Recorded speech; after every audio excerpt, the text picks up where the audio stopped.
30 years ago, during the war against the demons, it was the Mervinger family's efforts that led the anti-demon forces to victory. But the cost was heavy. Most of the family was killed, leaving behind only 2 survivors, 8-year-old Elric Mervinger and his sister. Soon, those who once followed the Mervingers turned their backs on the orphaned children. Witnessing such cruelty at a young age, Elric swore to become a powerful wizard one day, but life gave him more lemons. Elric was diagnosed with a rare condition known as mana avascularity, which made it impossible for him to practice magic, turning him into a laughingstock. Despite endless efforts to cure his illness, nothing really worked. Then one day, it seemed his prayers were finally answered. He encountered a dragon, the only hope to cure his condition and restore the Mervinger legacy. To his shock, the dragon was already dead. In its place stood the shadow of a horned man, with an eerie smile. Gazing at Elric, he thinks that he has a new body to possess now. Walking closer, he offered Elric the chance to become one with him, to destroy this world and create a new one together. Dark energy began to swirl around Elric's body, occupying his vessel. That's when realization hits him. This had been a test set by the Dark Prince all along. If only he had known the consequences, Elric would have never set out in search of the dragon. Yet even as he stood on the brink, he vowed to himself that he would not let himself be devoured so easily. Elric is given the news about his mana avascularity, along with the fact that the doctors have tried everything to cure it, but, unfortunately, found no solution.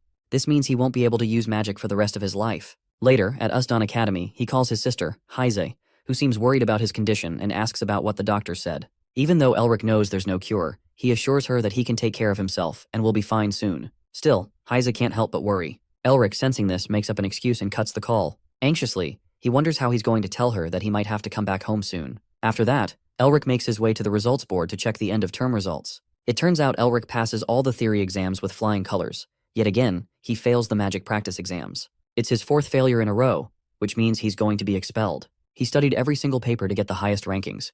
Not just that, he had the brains and a natural instinct to detect and interpret mana, talents any wizard would dream of. Still, no matter how amazing those talents were, his condition made it impossible to practice magic. One of Elric's teachers suggested he become a professor instead, but that wouldn't help him restore his family's glory. Elric's grandfather, Usdan Mervinger, known as the Wizard of the Stars, was a hero in the war against the demons. He built the very school Elric now attends. Being expelled from it would be as humiliating as bringing disgrace to his family name with his own hands. Just then, he hears 2 freshmen gossiping about him and walks up to them. Elric stops them, threatening to report them to their teaching assistant, Sean. The 2 freshmen quickly leave. Later, Elric reads a book, searching for a cure to his illness. Suddenly, he gets slapped.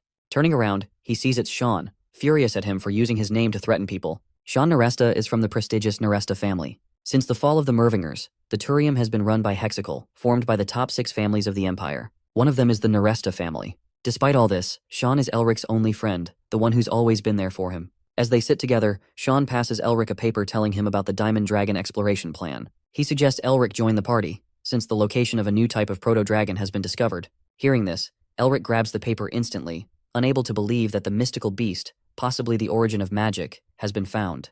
His excitement is so clear that Sean starts boasting about how great of a friend he is, but all Elric can think about is that there must be a cure for his illness out there. Still, this isn't a personal project, so the findings would belong to the dean. Suddenly, Elric slams the map on the table and starts laughing like a madman. Sean, a bit confused, watches as Elric points at the map, declaring the den isn't where everyone thinks it is. Loud enough, Elric points at the map and suggests that the den is not there. As Sean hears that, he looks around and realizes that nobody heard that, so he advises Elric to stay careful, as he doesn't want to be on the wrong foot with the professors, since they took part in that. Still, it doesn't change the fact that Elric is right. Sean tells him to keep his mouth shut and act like a gentleman, considering the background of the Neresta family. Then, through his magic, Sean draws a circle around the map to further investigate it. Both of them see a fissure, where 2 tectonic plates collide, and an insane amount of mana flows out. Elric realizes that its worth is around 100,000 years, and the criteria seem to resemble that of the Dragon's Den. After that, Elric wonders about the 3 principles of the mana stream, to which Sean replies after being a bit hesitant. He says from high to low, from wide to narrow, from hot to cold. If Elric searches using those rules, he will find a fissure in no time. But then, Sean points at a place and tells Elric to keep in mind that there is a stream of extremely hot groundwater, which hinders mana accumulation, making it tough to survive for dragons. Sean's eyes fall on Mount Akron, which is spitting out lava, and Elric comes to the realization that the heated groundwater from the mount flows all across the continent. Coming back to reality, Sean, out of confusion and frustration, can't believe that there's no den, as they already detected a dragon magic wave from that area. Meanwhile, Elric smiles and says that he never mentioned there isn't a den there, and instead points out that it's in the Caragul cave. Later on, Sean makes his way to the dean's office, but he's hesitant about how he should mention that to him, since he could get expelled. But it could also be the case that what Elric said was true. Anyhow, Sean hears some sound from the training room, and it turns out to be Elric, who is trying to focus on his mana to regain his family's long-lost glory. Sean sees his friend struggling and realizes that this could be the only chance his illness can get cured. So, as a true friend, he decides to help him and enters the dean's office. As the dean hears that, he takes this as a blow to his ego, that his research team could be wrong. Sean tries to convince him otherwise, but the dean seems furious and says that Sean will be paying for the consequences, no matter what his background is like. The dean himself is a 7-circle wizard and begins emitting a massive chunk of mana. But before anything could happen, Elric slams open the door. Elric bows down to the dean and apologizes for entering like that. The dean goes straight to the point and questions whether he convinced Sean to say that. Elric agrees, to which the dean says that he is grateful for his insight, but argues that it's all based on a gut feeling without any proof. Elric smiles and says that his opinion is based on common sense, so easy that even a kid could understand it. Meanwhile, Sean is crying silent tears, wondering why Elric is taunting the dean. On the other hand, the dean taunts back that Elric is nothing but a failing student who can't even concentrate mana. Still, Elric stays serious, to which the dean says that there are people who do get lucky, and then there are people who are worthless scum and don't know where they belong, pointing at Elric. But of course, being a professor, he can't ignore Elric's opinion entirely, so he suggests a wager. Elric asks for an elaboration on the idea. So the dean explains that he will grant Elric permission to recruit the exploration party, and even if he needs more money to buy anything, that budget will be given. But there is one condition. The condition being, if he fails, there is one thing that the dean wants from him, and that is his grandfather's one and only heirloom. Later, as the carriage rolls steadily, Sean loses his temper at Elric for agreeing to the dean's deal. Elric, however, seems completely unbothered, continuing to read his book with a detached calm. Frustrated, Sean snatches the book from his hands and shouts that if they fail to locate the den, he will lose his family's heirloom, an artifact passed down through generations. That heirloom is none other than the Grand Collar of Wizardry, a relic the dean has had eyes on for years. Strangely, Elric keeps smiling.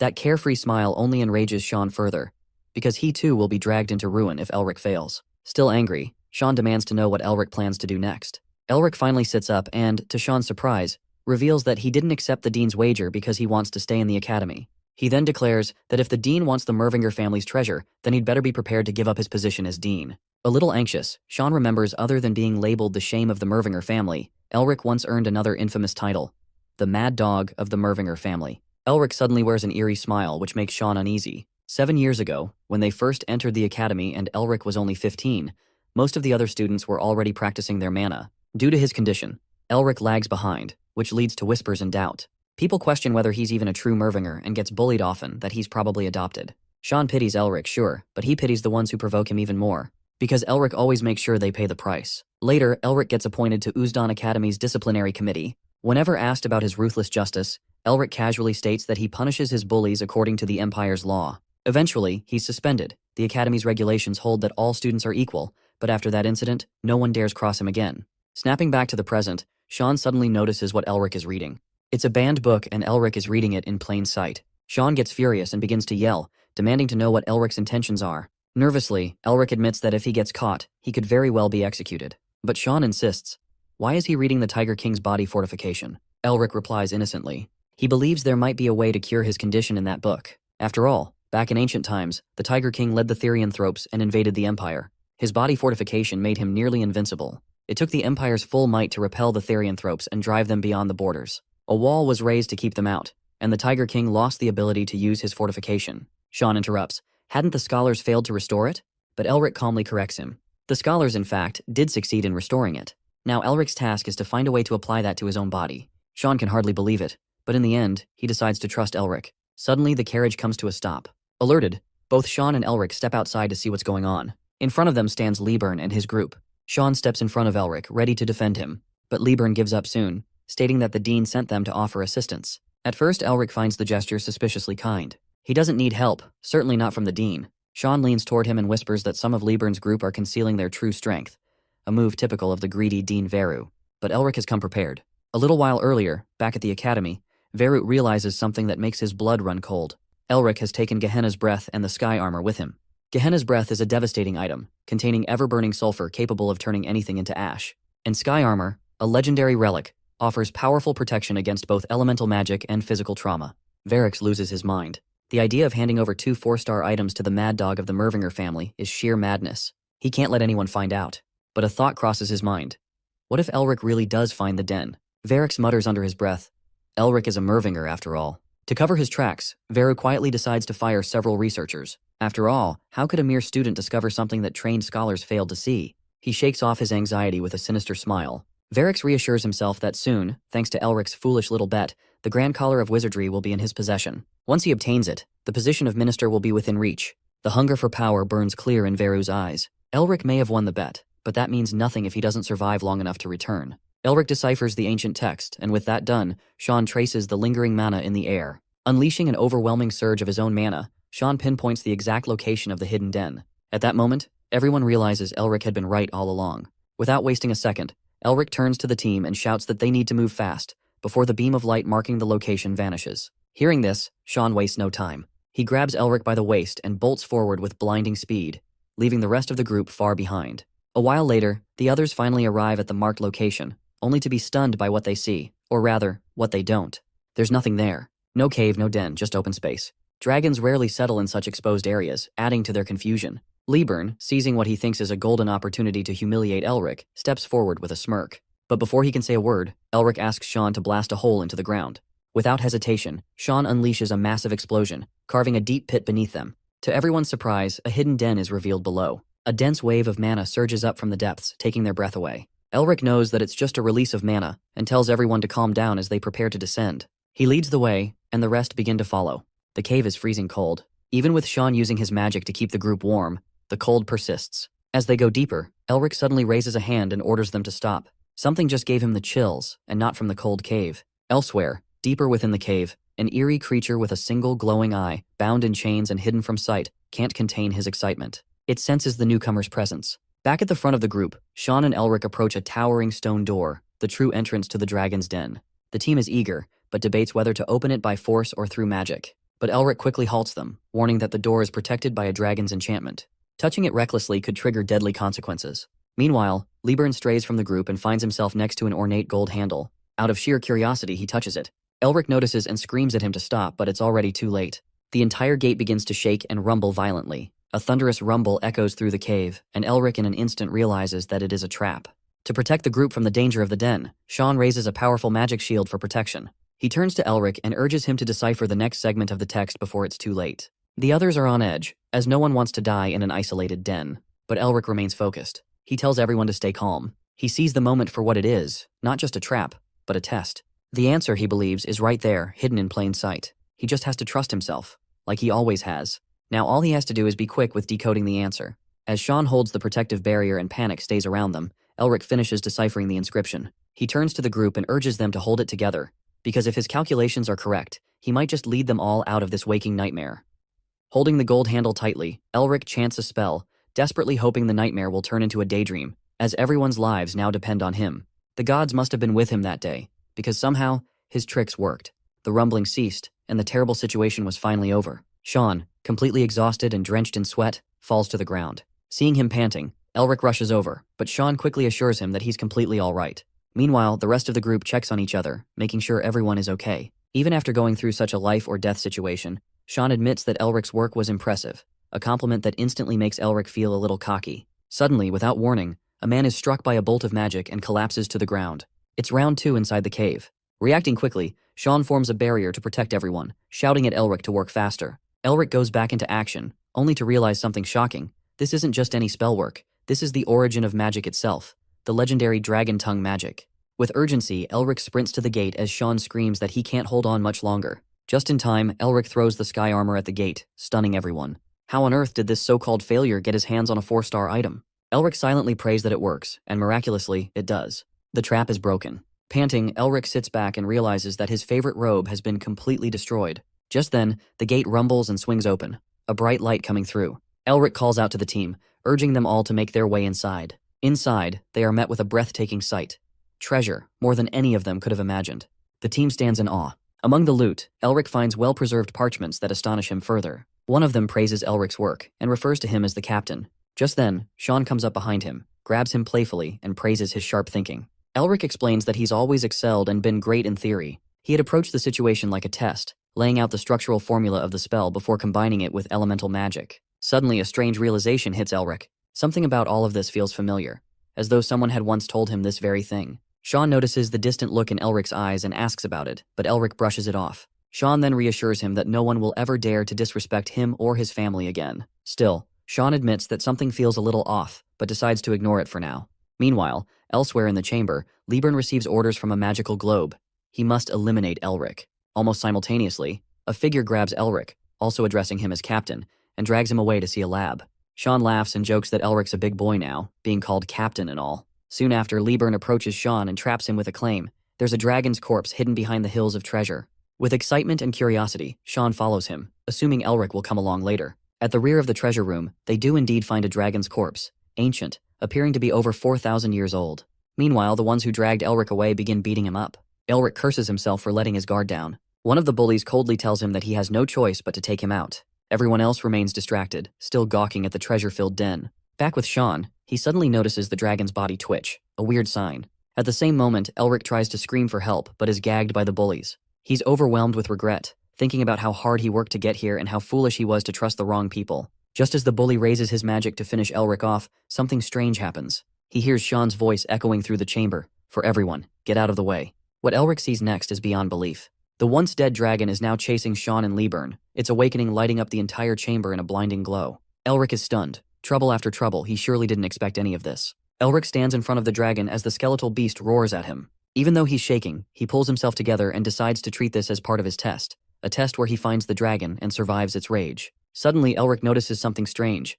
The dragon is staying completely still. His mind races with thoughts. Maybe the dragon is waiting for its breath to reload, or perhaps it's using a massive amount of mana right now. Then it clicks in his mind. The dragon is reloading so it can use its breath multiple times in succession. Elric turns toward the team and tells them to prepare for impact. The whole team, along with Sean, forms a barrier. And just like that, the dragon unleashes its breath. The blast is so powerful that cracks start forming in the shield created by the entire team. Elric calculates that it takes 20 seconds for each breath to reload, and if they can survive this one, they'll have a chance to fight and win against the dragon. Out of the corner of his eye, he looks at the door and calculates that they can reach it in 17 seconds and close it in 3. But before anything can happen, the shield cracks and shatters. It's time for the dragon to reload its breath. Elric screams for the entire team to run at that exact moment. Everyone starts sprinting, and Elric thinks he'll make it past the dragon too. But then, out of nowhere, the legendary troopers, tasked with protecting the dragon, stab him from behind. Sean sees this and yells at Elric to defend himself. Elric knows he's the only one who can handle it. Suddenly, a sharp pain shoots through his head, and everything starts to feel connected. His headache is so severe that he can't hear anything. A trooper comes in for a strike, but Elric dodges it swiftly. That's when he realizes this isn't a delusion. He knows exactly how the troopers will move and attack. He starts connecting the dots and realizes that following a trail of orbs will keep him safe, but he has to stay alert, because it could still be a trap. Taking the risk, he screams for everyone to follow him, and they rush behind Sean and Elric. As they're running, Elric and Sean dodge attacks and protect the team. They're almost at the gates. But then, Liburn, quite literally the headache painkillers were invented for, loses control and tumbles to the ground. He begs Elric to save him. Elric knows the situation is totally screwed, but he can't just leave him there to die. Of course, his morale didn't let Liburn rot all alone in there, so Elric grabs Liburn's hand and pulls him out with him. The troopers are trapped inside, and even if the gate is open, they cannot make it out. On the other hand, Sean is really mad at Elric for not prioritizing himself and putting himself at risk to save Liburn. Nervously, Elric chuckles and says that it wasn't his fault. Meanwhile, the troopers are trying to make their way out, but they can't. It puts Elric into deep thought. Someone must have damaged and manipulated the dragon's spell, and there is surely a good chance that someone got there before they did. Suddenly, Elric sees something and can't believe what he's seeing. Then, the troopers break through the barrier and are now coming to attack them. Everyone tries running, but all the directions are blocked. Being Mr. Smarty Pants, Elric goes back inside as he knows what to do. Sean thinks Elric has gone crazy and tries to stop him, but Elric smiles and tells him he'll catch up in a while. Then the door thuds and shuts behind him. Sean begins banging on the door, trying desperately to get Elric to open it. But it's no use, and Sean shakes at the thought of Elric being all alone inside. 7 years ago, after Elric's suspension period ended, Sean approached him to be friends, but Elric told him to go away, leaving Sean shocked. Every time Sean tried to befriend him, Elric would simply tell him to go away. One day, during a lesson, the entire class was being tested, and the professor told them to run. Sean covered almost half the distance quickly and realized he should have taken Elric with him. Suddenly, Sean tripped and nearly fell off a cliff, barely holding on. The bullies of the class approached Sean, and instead of helping him, they began to bully him. Sean realized he couldn't hold on much longer, but he couldn't use magic either, or he'd fail the test and wouldn't be able to show his father his face. When all hope seemed lost, someone grabbed him. It was Elric. He pulled Sean up and saved his life. Sean told him to go ahead and leave him there, but Elric reminded him that he once asked to be friends. Sean was about to thank him, but Elric simply told him to grab a few artifacts from his house as thanks. Returning to the present, Sean is panicking. He promises Elric to stay put while he brings his father and the elders of his family to save him. Elric appreciates the effort, but he knows he's not dying there. He runs in the direction of the dragon because he knows exactly what he's about to find. Once Elric gets what he's been looking for, he is now armored, thinking to himself that quid pro quo is what life is all about. Finally, he takes out one of the gadgets he's been carrying for the hospitality of the troopers. Elric pulls out the artifact, which is usually activated by mana, but due to his condition, he can't use it. Still, he releases it, even as his eyes begin to bleed. He decides to use his life energy instead to activate it, convinced that this is all part of the dragon's test. He knows that the dragon is the one holding the answers, and looks toward the spear lodged deep inside the dragon's body. He believes that the spear holds the answers, and if his answer is wrong, he's doomed. Even though it's a 50-50 situation, he doesn't back down, even as all the troopers rush toward him. With the proudest smile on his face, he acknowledges that Mervingers never back down. As soon as he pulls out the spear, everything begins to rumble, and the answer he was expecting turns out to be just a hoax. He doesn't know what lies ahead. All he sees is a man with horns. Realizing the gravity of the situation, he knows he's doomed for sure. The man with the horns looks at him, and Elric feels chills running down his spine. The strange man begins to approach him, while the dragon roars in fury and horror. The battle begins between the dragon and the man with horns, while Elric stands frozen, just watching the scene unfold. The amount of mana being released by the strange man is as powerful as that of an 8-circle wizard, or perhaps even stronger. It takes just one slash for the man with horns to end the life of the dragon right then and there. Elric can't believe his eyes. It was that strange man who ended the dragon. Now, the man begins to approach him again, and as he looks at Elric, he thinks to himself that he has found a new body to possess, one that will allow him to escape the prison he's been confined in for ages. The man with horns tries to lure Elric into becoming one with him, promising to burn this world and build a new one. It isn't a choice, it's more of an order. The man with horns is none other than Mephistopheles, the legendary Dark Prince. 1,000 years ago, the humans managed to confine him, but things have finally changed, and now he has found the perfect vessel to possess. The dark energy begins to pour into Elric's body. He thinks to himself that if he had known this wasn't a dragon's test, but rather the devil's trap, he never would have come here. He's about to give up and fall to his knees, while the Dark Prince laughs, observing how Shynike's magic is actually making Elric even stronger. On the other hand, Elric can't stop feeling guilty. His whole family gave their lives to drive out the demons during the war, and that sacrifice took everything away from him and his sister. They were left alone in this cruel world.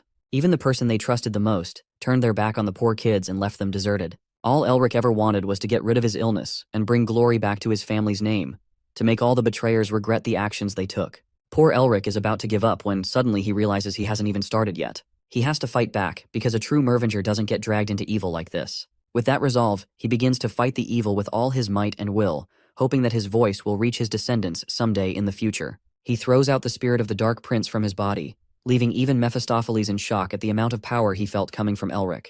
Elric Mervinger stands tall, mana radiating from him, so much so that, for the first time, the Dark Prince feels fear in the presence of a human. Elric raises his hand as he aims to engulf the first cup of evil, as it was intended by fate. Suddenly, he finds himself in a place that looks nothing like the den he was trapped in. He has no idea where he is, and he looks at his hands, trying to figure out where he could be. Elric's eyes fall on a man standing at the edge of a cliff, and he wonders who that could be, though he looks strangely familiar. The man in the cloak turns and says that they were a group of scholars who wished to discover the limits of wizardry. In Elric's mind, he realizes this is the voice that has been echoing in his head constantly. The man continues and says that some of them wanted more power than they could even handle.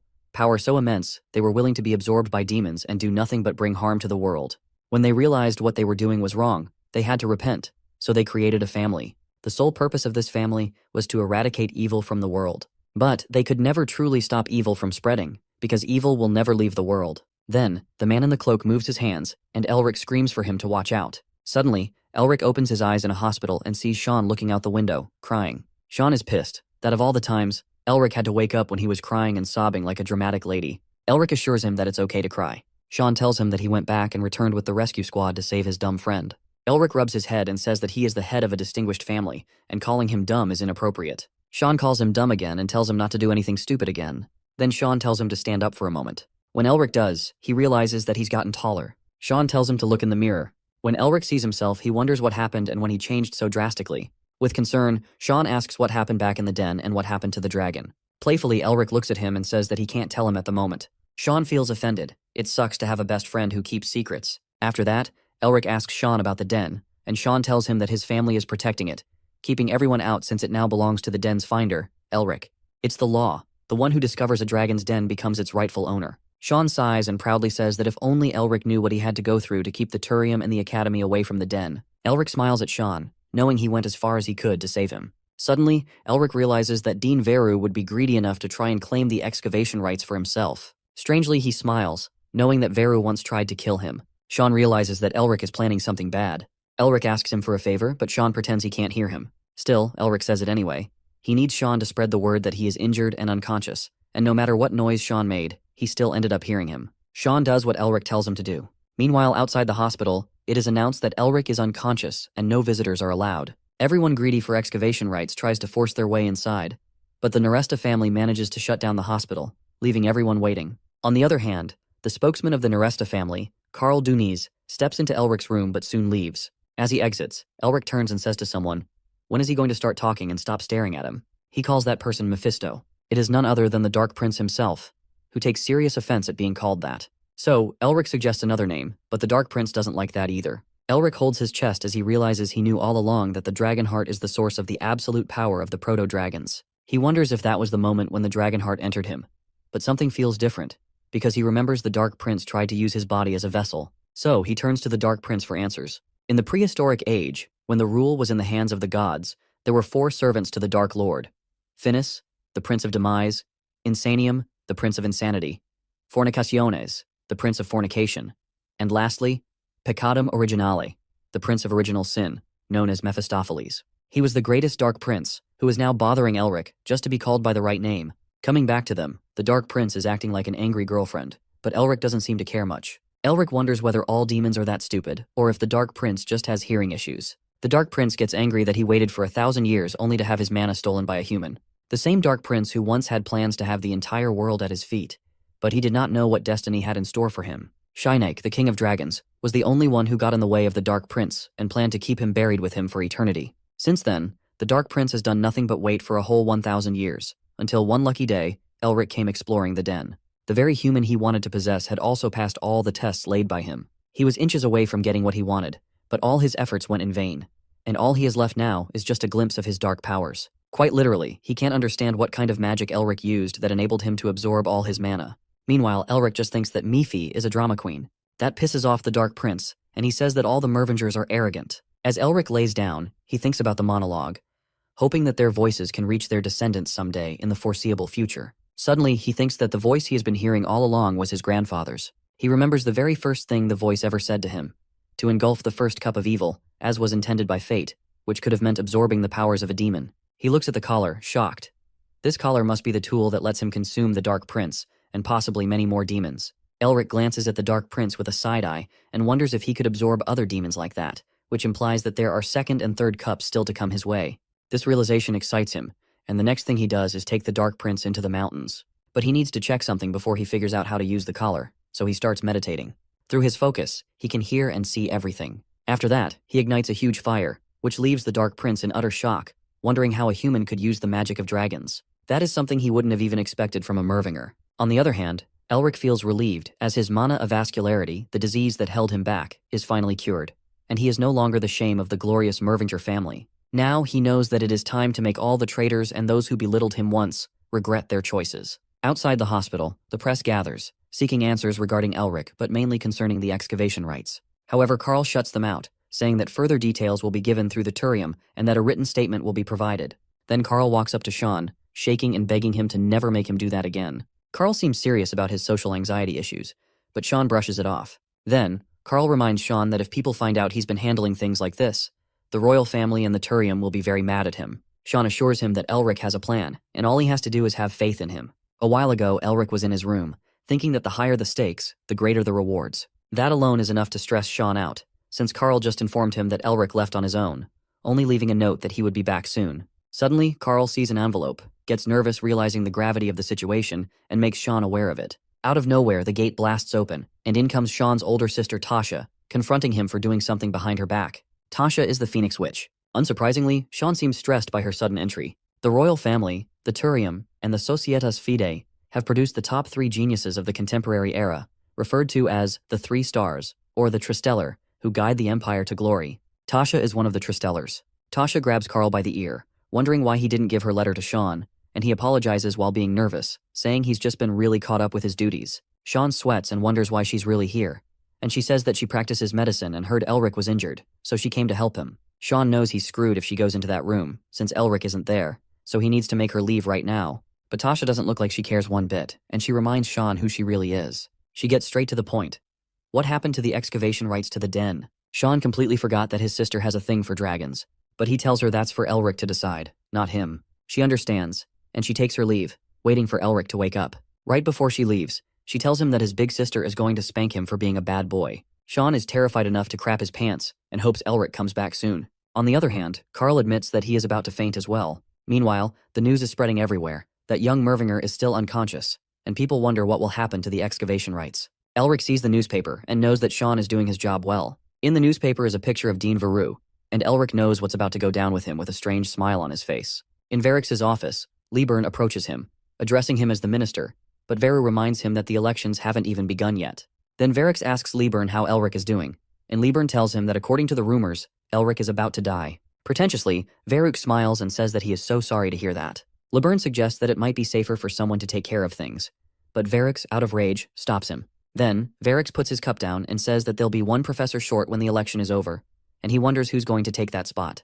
Liebern, seizing the opportunity, says that he won't let him down. Later that night, Elric stands outside a window and uses his inner eye, which allows him to see the other side of reality. He seeks the hidden grains into which he will inject the mana from the dragon heart. This way, he can cast magic without actually saying the words out loud. He casts the magic and takes his first step into the forest, which draws him toward the beginning of it. In order to bring Veru down and let the world know that the glory of the Mervingers is back, Elric knows he needs to become insanely powerful before the election takes place. The Dark Prince mocks Elric after seeing him only jump higher, scoffing if that's all he could do with all the powers he stole from him. But Elric takes that insult as motivation to become faster and stronger. As Elric closes his eyes, the Dark Prince grows irritated, unable to accept such a gesture of disregard. To him, closing one's eyes while in his presence is disrespectful. Still, Elric doesn't care what he says. He remembers something called incantation in Dragon Tongue magic. First, he forms the image of the magic in his mind. Then, all he has to do is speak it into existence. Watching him perform it effortlessly, the Dark Prince can't believe his eyes. Elric begins to fly. Even while feeling anxious, he still thinks it's amazing and hella powerful. So he gives it another try. The Dark Prince is baffled as he witnesses incantation and double casting executed simultaneously, at a beginner level no less. He knows the Mervingers have always been natural enemies of demon kind, terrifying in their potential, but no one has ever been as innately gifted as Elric. Suddenly a memory strikes him. There was one exception. The very first Mervinger. But the Dark Prince brushes the thought aside. This only strengthens his resolve. He must possess Elric soon, before he grows even stronger. He starts plotting how to do exactly that, all while following closely behind. Meanwhile, Elric reflects that while incantation is powerful, he's still too inexperienced to wield it proficiently. He needs a teacher, someone who understands dragon magic inside and out and can keep this secret. He certainly can't trust anyone from Varrix's academy. Whoever it is must be as powerful as one of the lords of the Hexical. With no suitable candidates in mind, Elric almost gives up. But then, he remembers the best teacher around, the Dark Prince Mephis. So, Elric asks him directly if he would teach him. Mephis scoffs, wondering why he should, after all, what's in it for him? Elric lays down a bold offer. He'll use alchemy to create Mephis a new body, but only if Mephis trains him. Mephis tells him he's getting ahead of himself, but Elric reminds him that Mephis has little to gain if Elric doesn't become stronger. Acting like a sassy girlfriend, Mephis huffs, questioning why he should teach someone in weeks what took him eons to master. Instead, he offers Elric a deal. Become one with him, and he'll teach him everything, while secretly plotting his own dark agenda to take over Elric's body bit by bit, chipping off his soul. Elric, of course, finds him damn annoying, but he knows he holds the better bargaining chip. In response to Mephis's melodramatic rant, Elric shuts him up with a silly incantation, one that transforms the Dark Prince into a kawaii version of himself. Infuriated, Mephis rages even harder, while Elric cringes so hard at the sight that he nearly barfs his guts out. Elric, seeing the bunny ears on the Dark Prince, almost faints and barfs his guts out as he couldn't handle the cringy look. He hands over a diary and guides him to write down everything he knows about Dragon Tongue magic. If the notes are useful to Elric, he promises to unlock the curse. Later on, Mephis, clearly pissed, says that he endured 1,000 years of imprisonment, and this silly little incantation can't break him. Then Elric gets up to train. A few hours later, when the sun has gone down, the Dark Prince tells Elric that he will be kind and forgive him, only if he begs on his knees. But well, the young Mervinger really doesn't seem to care. Days pass, and Elric still hasn't asked for Mephis's help, which makes him pretty bored. So, Mephis starts writing down the basics of Dragon Tongue magic, while Elric stares at him and calls him a cutie pie. Being the Dark Prince, he takes this as an insult to his ego and decides not to give in, so Elric turns him into a dog in a suit. Then, he starts reading the basics of Dragon Tongue magic, but it is ancient knowledge he has never read about. Gaining the knowledge, he turns Mephis back into a human and asks for elaboration on the notes he made. If he finds them pleasing enough, Elric promises to let him talk too. He proceeds to point out that every chapter must be longer than the last, so Mephis has to write another chapter in order to speak for the next 3 days. Elric asks for a few more things to be thrown into the chapters, which enrages Mephis even more, but he chooses to wait, because he hid some black magic in those chapters, magic that will soon devour Elric's body and soul. A few days later, Elric realizes that just by learning the basics, he has gotten really strong. This confuses Mephis, as nothing seems to be happening to Elric, even though he clearly hid the black magic in those chapters. Elric catches on from Mephis's expressions and wonders why he looks so stressed. Mephis tries to hide it, but Elric confronts him, saying, he really thought he was stupid enough to start training without observing things? Hearing that pisses Mephis off, as all his hard work of writing the spells goes in vain. But now Elric wants to know more, to which Mephis says that he has nothing left to tell him, except for his secret charms. Charms are the highest form of incantation, like the voice of God. Mephis is sure that Elric would not understand, even if he told him, and Elric realizes that he's not lying anymore. Then, Mephis says, magic is perfected on the battlefield, a saying the Mervingers used to go by. Elric knows that this is a phrase from their ancestors, who protected their lands from the demons' invasion. His father used to teach him about the history of the family who stood their ground on their war-damaged lands. Though he couldn't talk much due to the after-effects of the war, Elric remembers that he was always reminiscing about the days when he used to fight battles with Elric's grandfather. Little Elric would ask his father if he could use the same magic his grandpa used to cast, and his father would always tell him that to become a great wizard, he should gather knowledge like one first. Using force without knowing the theory would lead to nothing, since his grandpa had also been the greatest scholar before becoming the strongest wizard ever. Elric's father would advise him to follow the guide of Hyza, and his mother would order him to finish reading his lesson by the end of the day. He would act rebellious and say he wanted to play with his dad instead, but Hyza used to grab him by the ear to train him. They indeed had a small happy family. Well, time flew by. Along with his father, his mother fell ill too, and his father shared half his life force with her to keep her alive. He tries taking the blame on him, but Elric's mother tells her husband that she loved sharing every moment with him and their children. But now Elric's father couldn't share his life force any longer. They were both on their deathbeds. Both of the little kids are weeping. His mother told Hyza to take care of little Elric, and his father told Elric that it wasn't important to be a wizard, but what truly brought him happiness was being their father. With that said, both of his parents left the world, leaving the two of them alone in this selfish world. Coming back to the present day, Elric thinks his father was wrong about not being a wizard, because it's easy to be betrayed when you are weak. To protect himself, Elric will become strong, he promises to himself. The battlefield is where magic is perfected, and with that aim, he knows that real-life practice is what he needs. Elric thinks about going to the haunted Red Forest, but the ghost-like monsters there would be too dangerous. Then he considers the Goblin Cave, but it's too crowded and well-known. Suddenly, he remembers that his father once told him there are sanctuaries all over the continent, where their ancestors used to live. He knows where to go now. So he tells Mephis that they're going to the land of ice and snow, the land of the snow people, the Yeti Highland. The next day, Elric took a bath in a lake. He needed to change his appearance so no one would recognize him. Using his magic, he enchanted the water to give him a fresh haircut, change his hair color, and remove all facial hair. By the time he stepped out, he looked like he'd walked off the cover of a Vogue magazine. Later, he made his way to the guild guide, where a man led him inside to find his Yeti Highland adventuring party. To Elric's surprise, the adventurers didn't look like adventurers at all. There was a child, 4 herb collectors, 3 monster hunters, and 5 people who were clearly hiding their identities. The child stepped forward and introduced himself with a bright smile, even giving a detailed explanation of his name. His name was Mingma, and he assured everyone that if they followed his lead, everything would be fine. Mephis was already annoyed, but Elric asked Mingma if he could find a telecrystal. Unfortunately, as Mingma explained, there were no telecrystals available, only carrier pigeons and letters are used in their region. The chatterbox child began to ramble again but quickly remembered they had to leave soon. He promised to continue his tale along the journey. Elric was worried because he needed to contact his sister soon. But for now, he left it up to Sean to figure something out. As their journey began, Mingma immediately started chattering again, as if it paid his bills. Before long, they arrived at their destination, the Yeti Highland. Mephis looked around and noted that the place seemed familiar. It was where the Yetis lived. Elric was surprised to hear that Mephis had seen Yetis before, and he asked if they were the same as demons. Mephis responded that Yetis didn't fall into the same category as him, clearly mad at even the reference, but Elric had never realized they were even related. Mephis then mentioned that the former king of the Yetis had a cruel fate. Otherwise, he might have been blessed by the Dark Lord greatly. He wondered aloud if the tomb of the former king was still there. Elric grew curious, but Mephis added that if the tomb had remained, it had likely been robbed long ago. A realization struck the young Mervinger. The tomb of the Yeti leader might be connected to his family, especially since Yetis were tied to demons. Elric remembered how his father once told him that the Mervinger sanctuaries were built by their ancestors to protect their legacy. He had wanted Elric to visit the Yeti Highlands one day, to uncover that legacy and pay respects to their ancestors.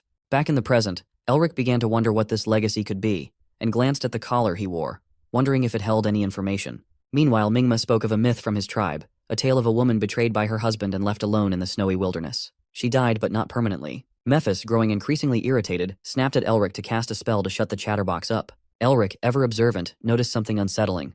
There were no snow people around. Just then, Mingma announced that they were about to enter the tough part of the path after crossing a hill. The group settled down to rest and eat for a while. Elric glanced at the other adventurers, and something about them stood out. They didn't seem like ordinary travelers. They resembled knights in service to a noble family. He wondered what their true mission was, and whether it had anything to do with him.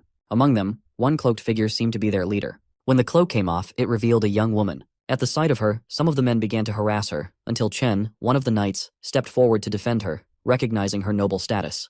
The lady screamed and asked Chen to lower his sword, and he obeyed her, though his rage was apparent. Elric and Mephis quietly watched the commotion. Then, without warning, someone shouted for everyone to run. Panic broke out and people started looking, wondering what's about to happen.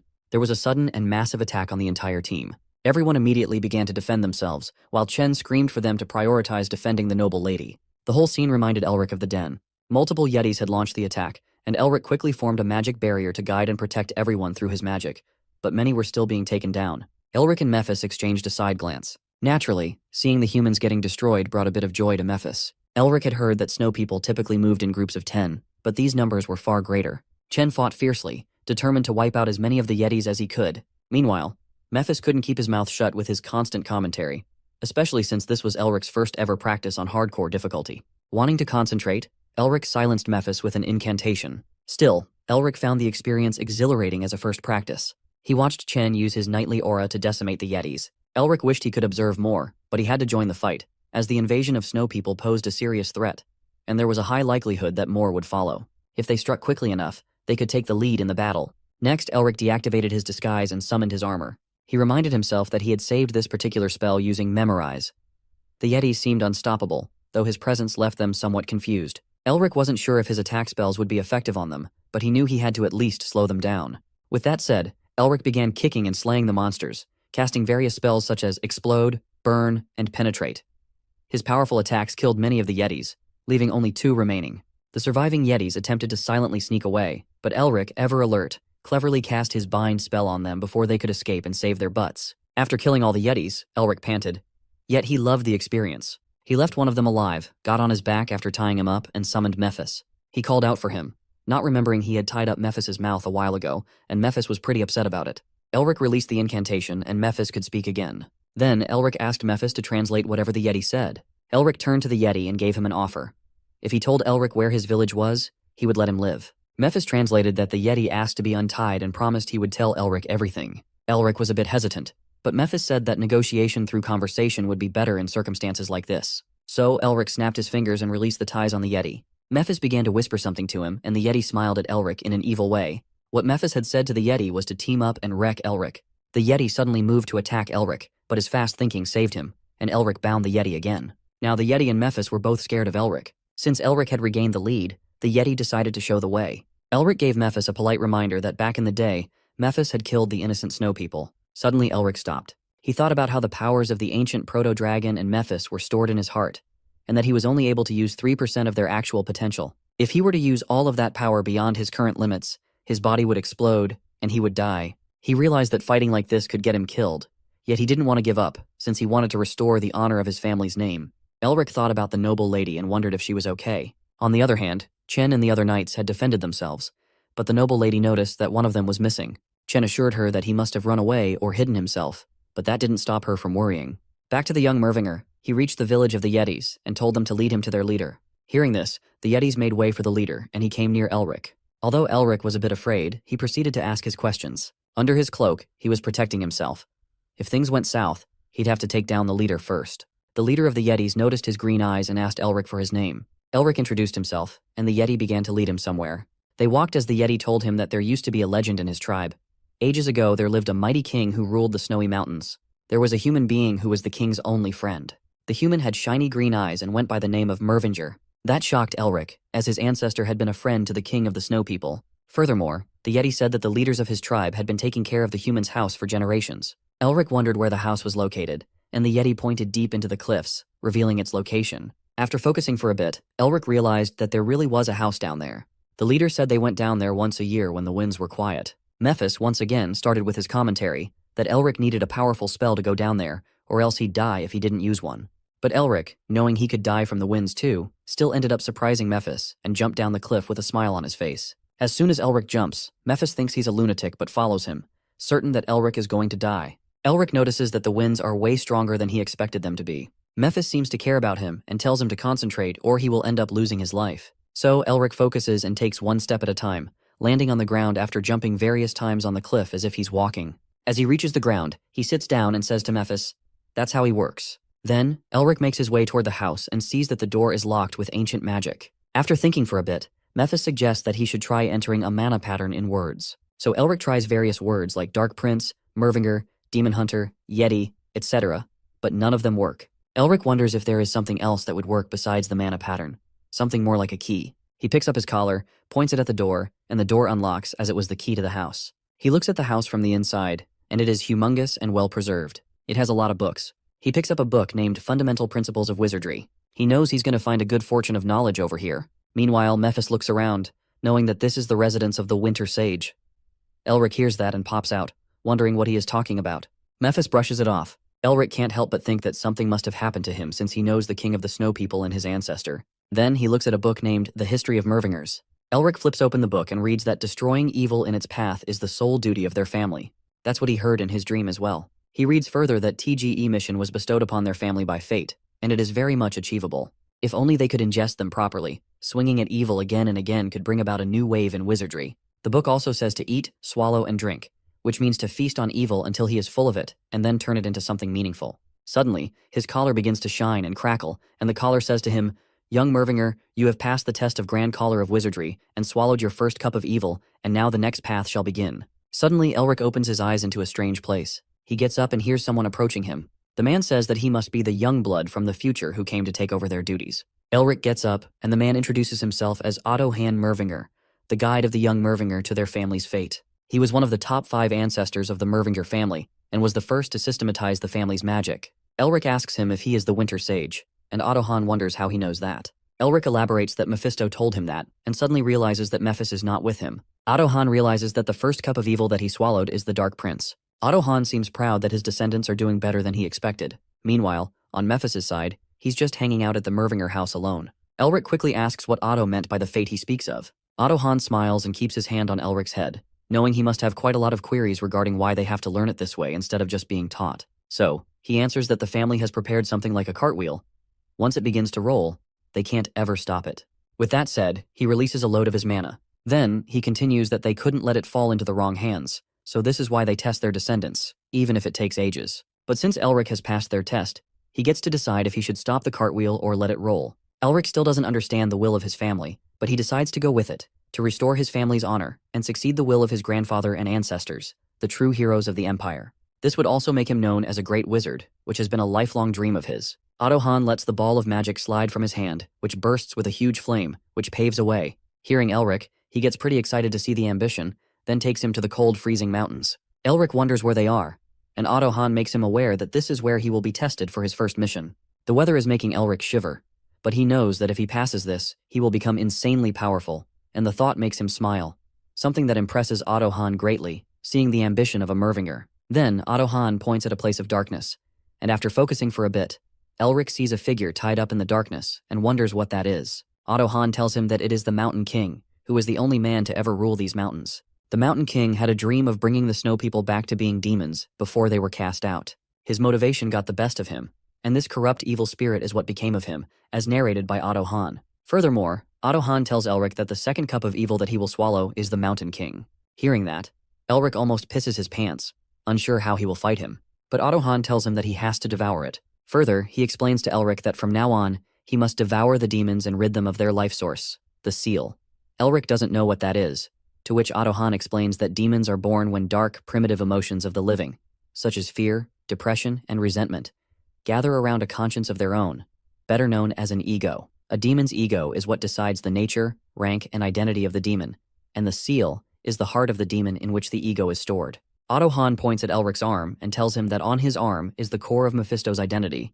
It's the seal of the Dark Prince. What Elric has to do is hunt them down and rob them of the root of their identity. Devouring a demon will make their powers his. Then, Otto Han begins to walk away, while Elric wonders how much stronger he will be if he can have that monstrous power for himself. The last thing Ottohan said to him was that he is trying to devour the demon, not trying to defeat it. Then, Elric flies toward the region, wondering what Ottohan meant, emphasizing the word devouring.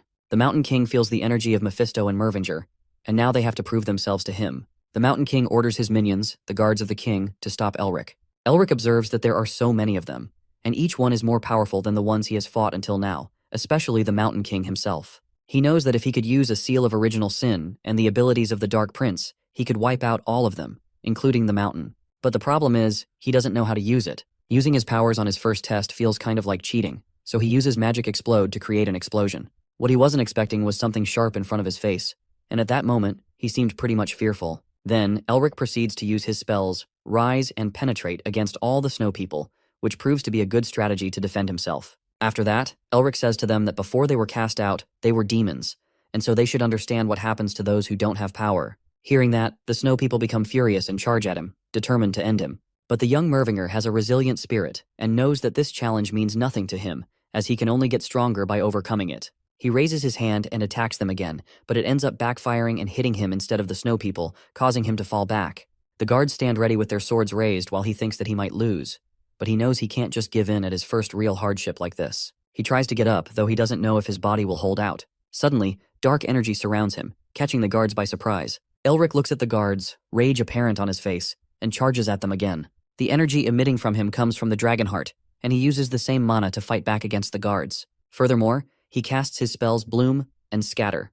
Panting after using the spells, he runs away from the guards after taking down one of them. Elric falls to the ground, barely able to believe how tough the situation is, especially since all the soldiers are now coming back to life. He knows he has to think quickly about what to do next instead of allowing himself to be tired. Suddenly something begins to attack him. He doesn't know quite what it is and tries to defend himself from it, but it turns out to be the seal. He thinks to himself that it's not as clear as the seal of the original sun, but it's definitely something new. He's not entirely sure what it is, but it provides a soothing feeling to his dragon heart and keeps it from bursting. Maybe this is why the demons called the seal by their proper names. Furthermore, he realizes that this is why they have to know the demons' real names to harness their true power, just as Ottohan had taught him. Though Elric wonders how he will discover their real names, since they won't simply reveal them if he asks casually, Ottohan had assured him that when the time comes, he will feel the name himself. As more soldiers approach him, Elric begins to channel mana into the palms of his hands. He thinks to himself that the proper name of the Snow People is Ruthlessness. He can't explain why, but he just knows how to use the seal. With his magic, he clears a path away from the Snow People, confident now that he knows their true name, Ruthless. It definitely takes a significant chunk of mana, but with a smile on his face, Elric thinks to himself that it looks like he used the power of the seal correctly, and now there are only a few more enemies left to take down. Suddenly, he collapses to the ground, not knowing exactly what just happened as the darkness spreads through his vision. Suddenly, Elric opens his eyes, sweating, in his grandfather's house while lying on the ground, unable to process what just happened. He hears Mephis, who observes him with a smirk and comments that it looks like Elric has been through a lot. Elric can't believe Mephis is with him again. Mephis explains that Elric's little necklace was rattling the whole time, so he thought Elric was having another devouring session, and it seems like Elric found it hard to devour this time. Poor Elric, still sweating, wonders if he wasn't dead this entire time. He must have blacked out after using up all of his mana, and when he overdid it with the seal, he lost consciousness. Still, despite all of that, he exceeds all his expectations. He thinks that if the incomplete seal of Ruthlessness is this powerful, he can't even imagine how strong the seal of Original Sin would be. Yet, he doesn't know how to use either of them. Mephis then asks if that was the seal of Ruthlessness, and if so, he is sure that it was the Winter Sage who did that to him. Elric asks Mephis how to use the seal of Original Sin. Mephis realizes that he has already told Elric about proper names and everything, but he also makes it clear that he won't reveal a single bit about it.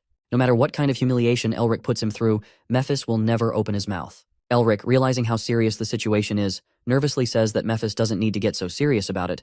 He was just asking. However, Elric already saw that response coming. After all, a seal means everything to a demon, and asking about it is like asking to have everything taken away from him. So, for now, Elric has to give up.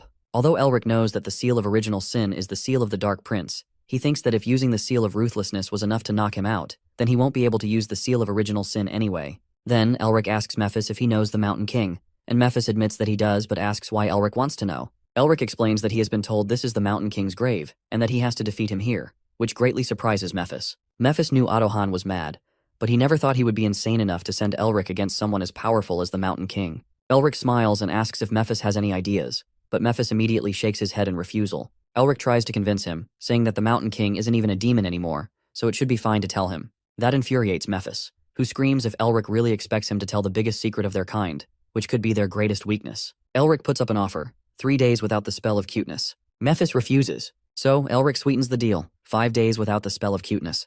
Now that sounds appealing to Mephis, and he agrees, referring to himself as the benevolent prince. Elric laughs, realizing it only took 5 days to convince him. Now Mephis gets serious. He says that the way Elric is now, he won't even be able to approach the Mountain King, let alone pass his ancestors' test. Still grinning, Mephis says that there is a way he can take.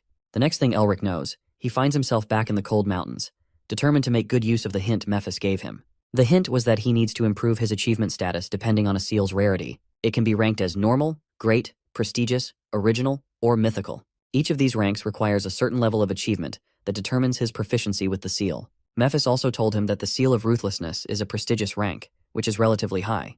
At the moment, Elric's achievement status is 1 star at most, while the Mountain King's seal is 10 stars. So he needs to raise his achievement to 10 stars, or become an original rank wizard himself. Elric can't believe that he's only at 1 star. But he is motivated to show everyone the grit of a Mervinger. He doesn't care if he has to do it 100 or 1,000 times, he will devour all of them. Now Elric finds himself in the cold mountains again, facing the Mountain King once more. He knows that battling all the soldiers only raised his achievement status to 2 stars, which means he will have to battle the Mountain King directly to raise his stars further. He sees the black cloud of dark energy, which at first he thought was just the shadow of the Mountain King. He wonders how powerful the Mountain King must be to still be this strong even after death. He questions whether Ottohan actually wants him dead, considering the task he's been given. Nonetheless, Elric is still motivated to devour the Mountain King. But suddenly, Elric opens his eyes once more in his grandfather's house. He laughs, saying that he tried super hard to collect the seal but didn't even see it coming. However, he feels a bit concerned about how he is supposed to beat something that powerful.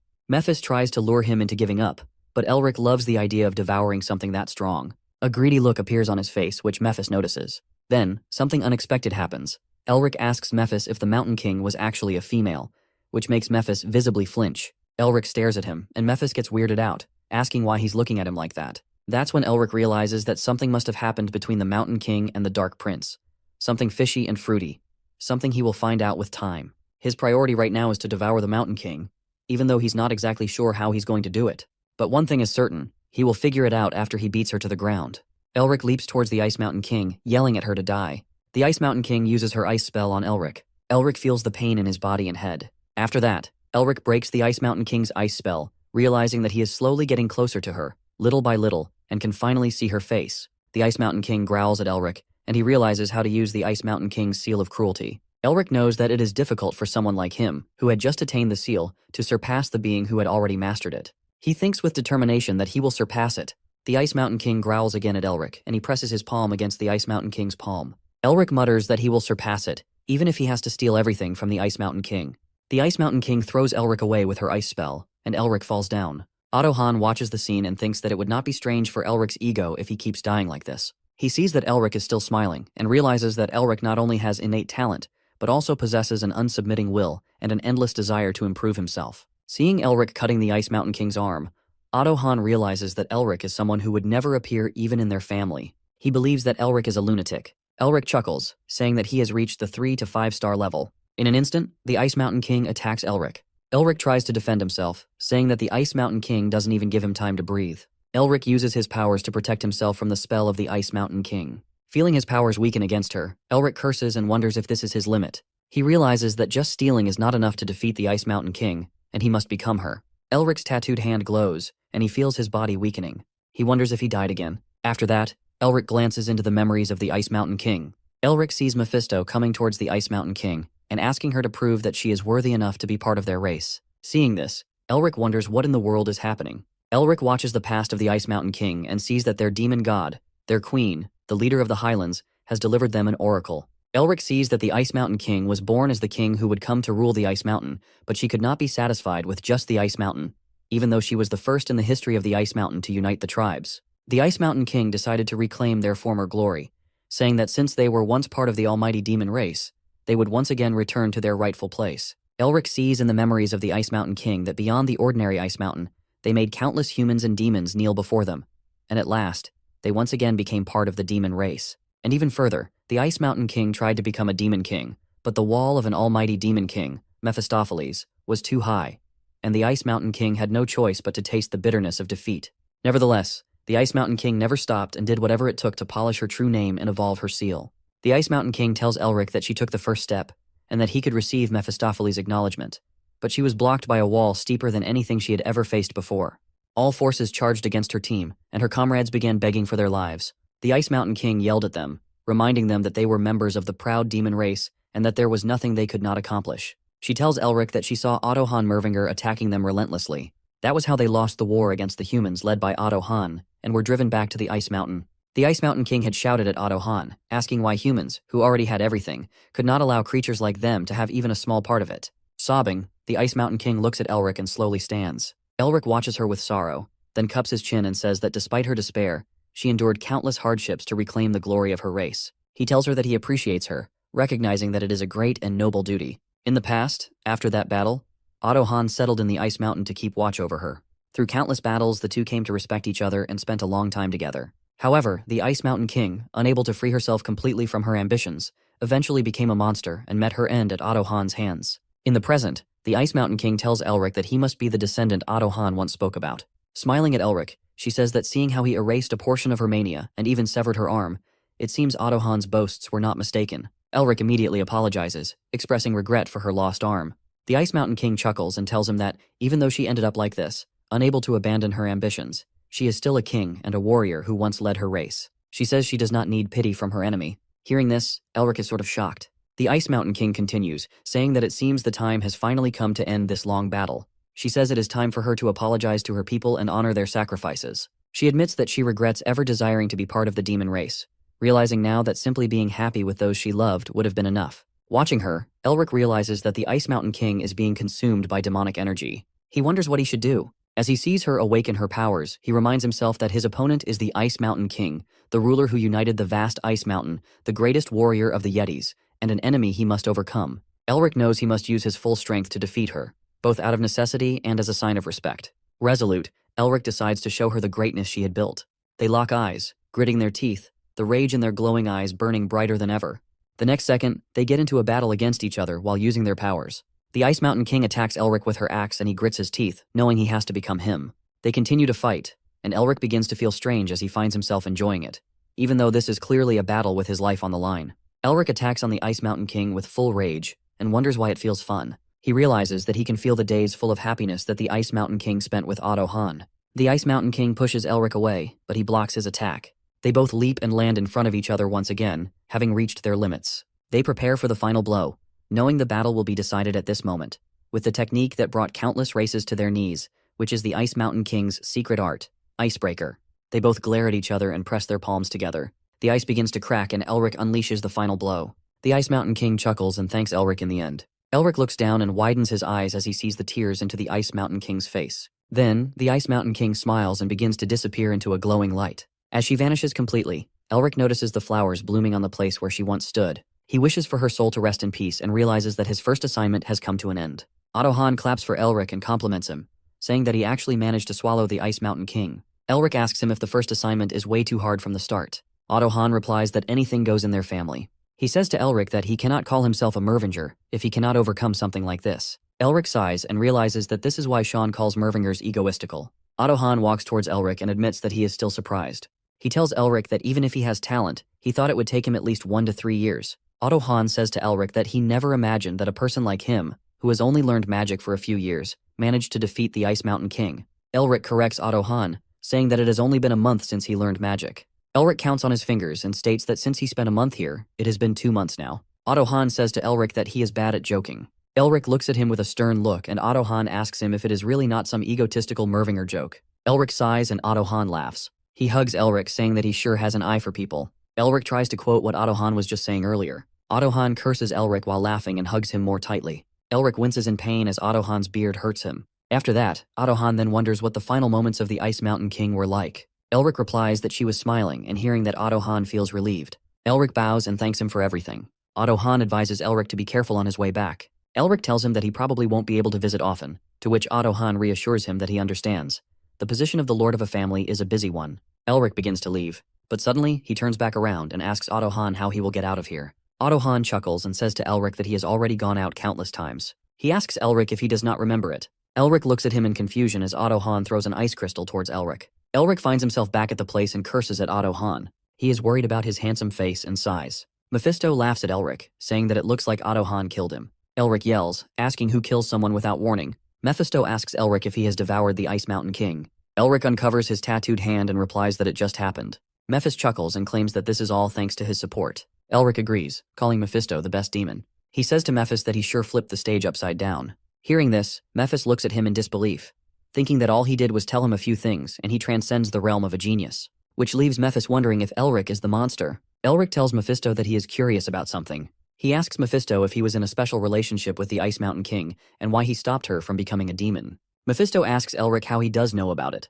Elric smirks and replies that he ended up taking a glance into the Ice Mountain King's memories. Mephisto answers his question, saying that he is a demon king, and the Ice Mountain King is the dregs of the demon race, and there is nothing more about it. Mephisto explains that at that time, he was just bored, but he heard there was someone who stated that they will become a demon in the Ice Mountain, so he went to see what they looked like. He tells Elric that the Ice Mountain King was a bit lacking to become a demon king, but her ambition and skill were commendable. Mephisto states that if the one that the Ice Mountain King met was not a benevolent king like him, and someone like Azazel or Lilith instead, she would have been blown to bits. Mephisto adds that in any case, he told the Ice Mountain King to come find him again after she had gotten stronger, and just left her. Elric asks Mephisto if that is all, and he never meets the Ice Mountain King again. He yells at Elric and asks why in the world he would meet her. Elric watches the memories of the Ice Mountain King and Otto Hahn, and understands what happened. He chuckles and Mephisto asks him what he understood. Elric giggles and asks Mephisto if he knows the way that brats bully the girls they love one-sidedly. Mephisto yells at Elric asking what he is talking about. Elric mocks Mephisto, saying that is why he is still single after over 1,000 years. Mephisto curses at Elric, asking how he dares to mock him. Elric continues to mock him, calling him single. Mephisto yells at Elric to die. On the other hand, Otto Hahn punches the sky, thinking what an amusing descendant he was. He internally asks the Ice Mountain King if she thinks the same. Otto Hahn internally asks her if he resents him. He gets flashbacks of the Ice Mountain King crying while holding the baby in her hands because she killed him by her own hands. She looked at Otto Hahn and begged him to kill her. Coming out from the memories, Otto Hahn presses his palms together. He apologizes to the Ice Mountain King. He looks up at the sky and asks the Ice Mountain King to leave her regrets and duty to that child, and rest in peace. Otto Hahn continues looking up at the sky and asks the Ice Mountain King to meet him again in the next life. He sighs, hoping that it will be more beautiful than before. Mephisto asks Elric what he is rummaging around for. Elric goes through the book and replies that he is looking for something. Elric rolls an ice crystal with his fingers, and Mephisto asks if it is an ice crystal. Elric recalls his previous conversation with Otto Hahn. Otto Hahn throws an ice crystal towards Elric and asks him to take this and find the god of camellia. Elric asks Otto Hahn if he means the camellia flower. Otto Hahn confirms Elric's question, saying that person will become his new guide. Elric asks Otto Hahn if this is also an assignment. Otto Hahn replies that it is. Elric questions how long he has to do the assignments for because he will become a bent-over geezer at this rate. Otto Hahn replies to Elric that it will be until he reaches the level of their progenitor. Elric looks at Otto Hahn in confusion, and he says to Elric that he knows that he must have a lot of questions, but they will all be answered naturally with time. Otto Hahn explains that the progenitor has both accomplished and left many things in this land. Otto Hahn tells Elric that they have prepared many assignments for him to follow the progenitor, so all he needs to do is diligently walk that path. Elric agrees, saying that he will just make sure to take this ice crystal with him. Otto Hahn apologizes to Elric for placing this heavy burden on him, saying that this path is one that only he, the Lord of Mervingr, can walk. He asks Elric to go and perfect the winter. Elric informs Mephisto that he has been told to take this ice crystal to the god of camellia. Mephisto laughs and says that Otto Hahn is trying to create winter. He asks Mephisto if he knows what winter means. Mephisto replies that he knows about it as their 4 abdominal seasons that haunted demon kings like him. Elric requests Mephisto to tell him more about it in detail. Mephisto asks Elric why he would. Elric offers the Aegyo exemption for 4 days. Mephisto smirks, asking how long the Aegyo exemption will work for. Elric grits his teeth and adds a mute exemption to his offer, saying that he will not do more than this. Mephisto chuckles and agrees. Mephisto begins to explain that there are 4 retainers that assisted their progenitor in raising the foundation of Mervingr.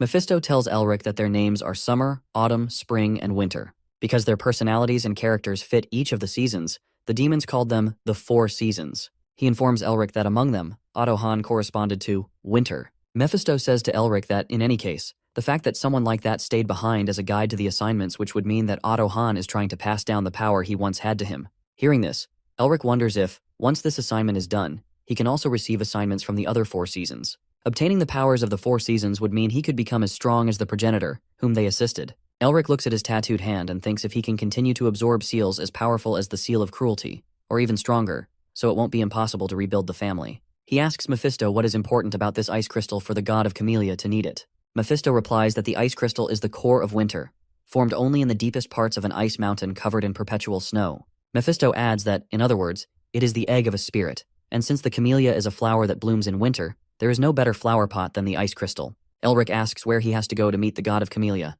Mephisto replies that it is probably in the Temple of Flowers somewhere in the north. Elric looks at Mephisto in disbelief and confesses that he has only heard about it in stories. He asks Mephisto if it really exists. Mephisto confirms his suspicion and replies that the noisy bastard is probably guarding the temple. Elric knows that he can only be sure after he looks through the records in the Imperial Library. He stares at Mephisto and realizes that he is being too friendly. Elric wonders what Mephisto is planning this time. Elric sees that Mephisto's spirit form became a bit more vivid. Mephisto smirks, realizing that Elric seems to have noticed that his power has returned a little. He chuckles, thinking that Elric has no choice but to become stronger through the assignments. Elric realizes that even though the assignments make him stronger, they also make Mephisto stronger at the same time. He thinks that he may be reviving a great demon king that will plunge this world into distress. Mephisto notices the off look on Elric's face and chuckles, thinking that Elric must be afraid. Mephisto knows that he is uncomfortable with leaving a Mervinger to become stronger, but it cannot be helped because his recovery takes priority. He sees Elric smiling creepily and wonders why he is smiling again, and if he has gone mad. Elric giggles, thinking that it means he can take even more from Mephisto. He knows that for Mephisto to regain his power and escape from him, he will have to become stronger. Elric says to Mephisto that since he has done everything he needed to, they shall head back up.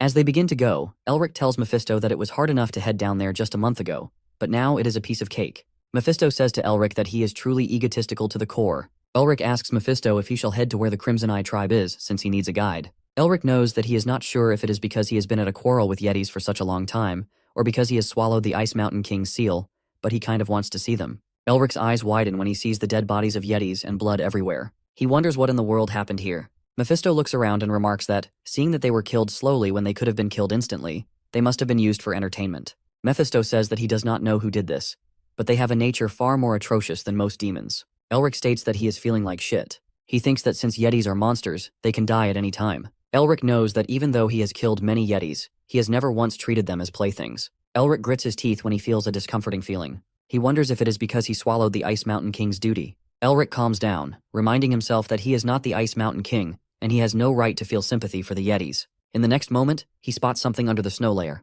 He begins to dig under the snow and takes out the dead body of the child. Elric yells in sorrow when he realizes that this is the child who welcomed him with excitement when he came here before. He asks Mephisto if this is the work of those people from earlier. Mephisto confirms his question, and Elric wonders why they are making him feel like a shit so much. Chen shields Isabel from the assassins. She screams and falls down. Ed and Chen pick her up and ask if she is all right. Isabel reassures them that she is all right and asks them not to worry about her. She commands them to focus on finding the grave, since they don't know when the assassins will come again. Ed insists that she should rest for now. Isabel states that she is a child of the Blue Lion. She tells them that she does not want to be a burden to them all any longer. Ed and Chen look at Isabel in concern, and she takes out the map, thinking that many people died because of the assassins chasing after her. And for them, she cannot afford to collapse here. Isabel realizes that it has already been a month since they have been searching for the grave. She wonders where in the world it is. Isabel looks up at the sky and misses her father.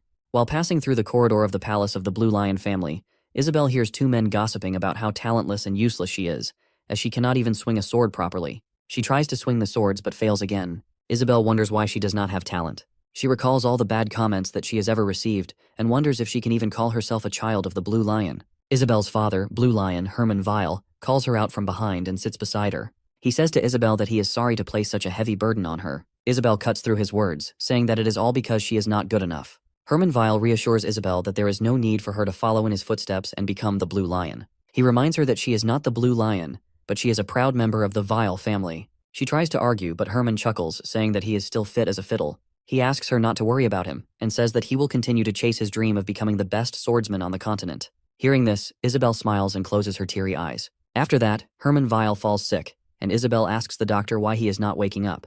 The doctor replies that these are similar symptoms to blockage disease. The doctor explains that Herman Weil's mana has gone haywire because he used aura too recklessly. The doctor warns Isabel that if they don't take measures soon, Herman Weil's muscles will atrophy. He says that the problem will be resolved if they restore his mana flow, but it is almost impossible with human ability because Herman Weil just has too much mana. The doctor says to Isabel that at this point they have no choice but to depend on a magic tool. Isabel leaves the palace with her servants in determination to save her father. Because regular items are completely useless for her father's treatment, she was desperate for an advanced magic tool that the Magic Tower or the Academy possessed. But it was useless even with their magic tools. Even though she scoured the entire continent without rest, she couldn't find a single clue that would help in treating her father. Isabel hears a man talking about the grave of the king that ruled the Ice Mountain in the Yeti Highlands and the possibilities of treasures there. She hears that the man is planning to rob the magic tools from there. Then, the other man curses at the first man and asks if he wants to be eaten by Yetis just for a myth. After researching that grave as if grasping at straws, Isabel found out that the grave existed and even figured out where it may be. But a problem arose because this fact happened to reach the ears of Isabel's uncle, Paul Vile, who was waiting for an opportunity to take the Blue Lion's seat and sent assassins to kill her. Isabel grits her teeth and wonders just how deep their monstrosity is. The assassins continue to attack Isabel's team, and Chen asks her to hide. Ed holds Isabel's hand and hides behind the huge stone with her. Chen looks at Hanul and he says to Chen that they all have been looking all over for him. Isabel looks at the Blue Wolf 6th unit and realizes that Paul Vile has secretly raised them. Hanul says to Chen that since he is still a member of the Vile family, he will at least end him quickly. He says to Chen that since he is here, Isabel must be nearby. Chen yells at Hanul not to speak nonsense, saying that he will pay for the lives of Isaac and Zard with his life. Isabel tries to confront Hanul, but Ed stops her, saying that she must not go and they cannot stop them with just this. She insists Ed to let her go because Chen will die at this rate. Ed says to Isabel that Chen is risking his life to buy them enough time to run away. He asks Isabel if she is planning on wasting Chen's sacrifice. Isabel grits her teeth, and Hanul warns her to come out, saying that her royal servant Chen will die at this rate. Chen tells him that Isabel is long gone. Hanul smirks and says that to think Isabel abandoned her loyal knights, she is quite cold-hearted. He states that now, he will be cutting off Chen's head. Hanul swings his sword towards Chen. Seeing this, Isabel immediately comes out from behind the stone and yells at Hanul to stop. She asks Hanul with tears to kill her instead and let Chen ho. Hanul apologizes, saying that they have been ordered to kill everyone who is related or has witnessed this event. He says to Isabel that only if she hadn't run, everyone would have been alive and lived their lives happily with their families. Hanul tells her that it is truly a pity. Hearing this, Isabel realizes that innocent people died for someone like her. She decides to end this. But suddenly Hanul sees someone on the tree branch and asks who is there. Elric transforms and replies that he is just a passing Satan. The assassins look up at Elric and he curses at them.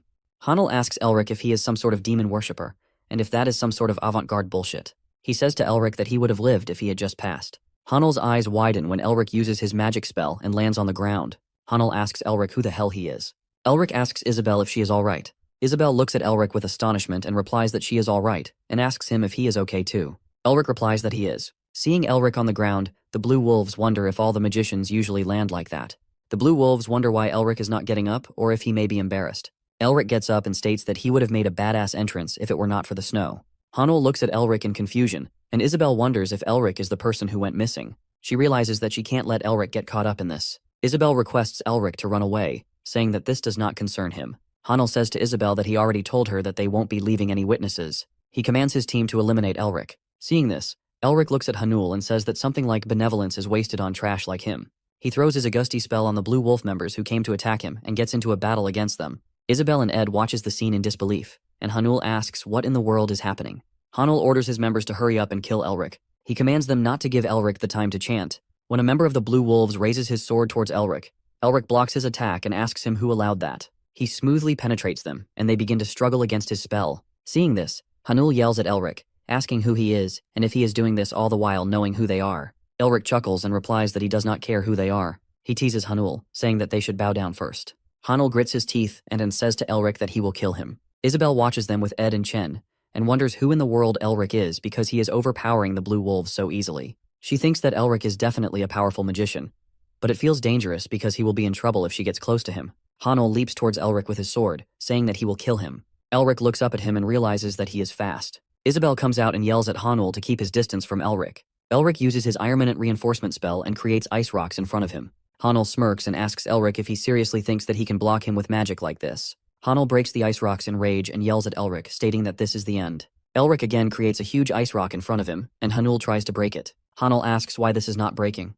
Elric chuckles and mocks Hanul, saying that the more important is that his head is going to be buried into the ground. Hanul panics, and Elric uses his final spell and ends them all. Seeing all of this, Ed remarks that it is unbelievable that Elric wiped out the Blue Wolves in an instant. Chen adds that it is also unbelievable to think that there was a magician like that on the hillside. Isabel looks at Elric and wonders how he can be so powerful when he is not even around her age. She wonders if Elric is that strong at such a young age, then he could be around the same level as Tasha and Neresta, one of the 3 new stars. Elric closes his eyes and sighs, recalling the memories of the child and Yetis, and wishes for their souls to rest in peace. Mephisto calls Elric out, saying that Isabel and her members are staring at him so uneasily. Mephisto asks him why he does not say something to them, because they are staring at him so much that even the back of his head hurts. He again calls Elric, but he doesn't listen. After that, Elric slowly turns around with a smile and looks at Isabel, saying that it has been a while.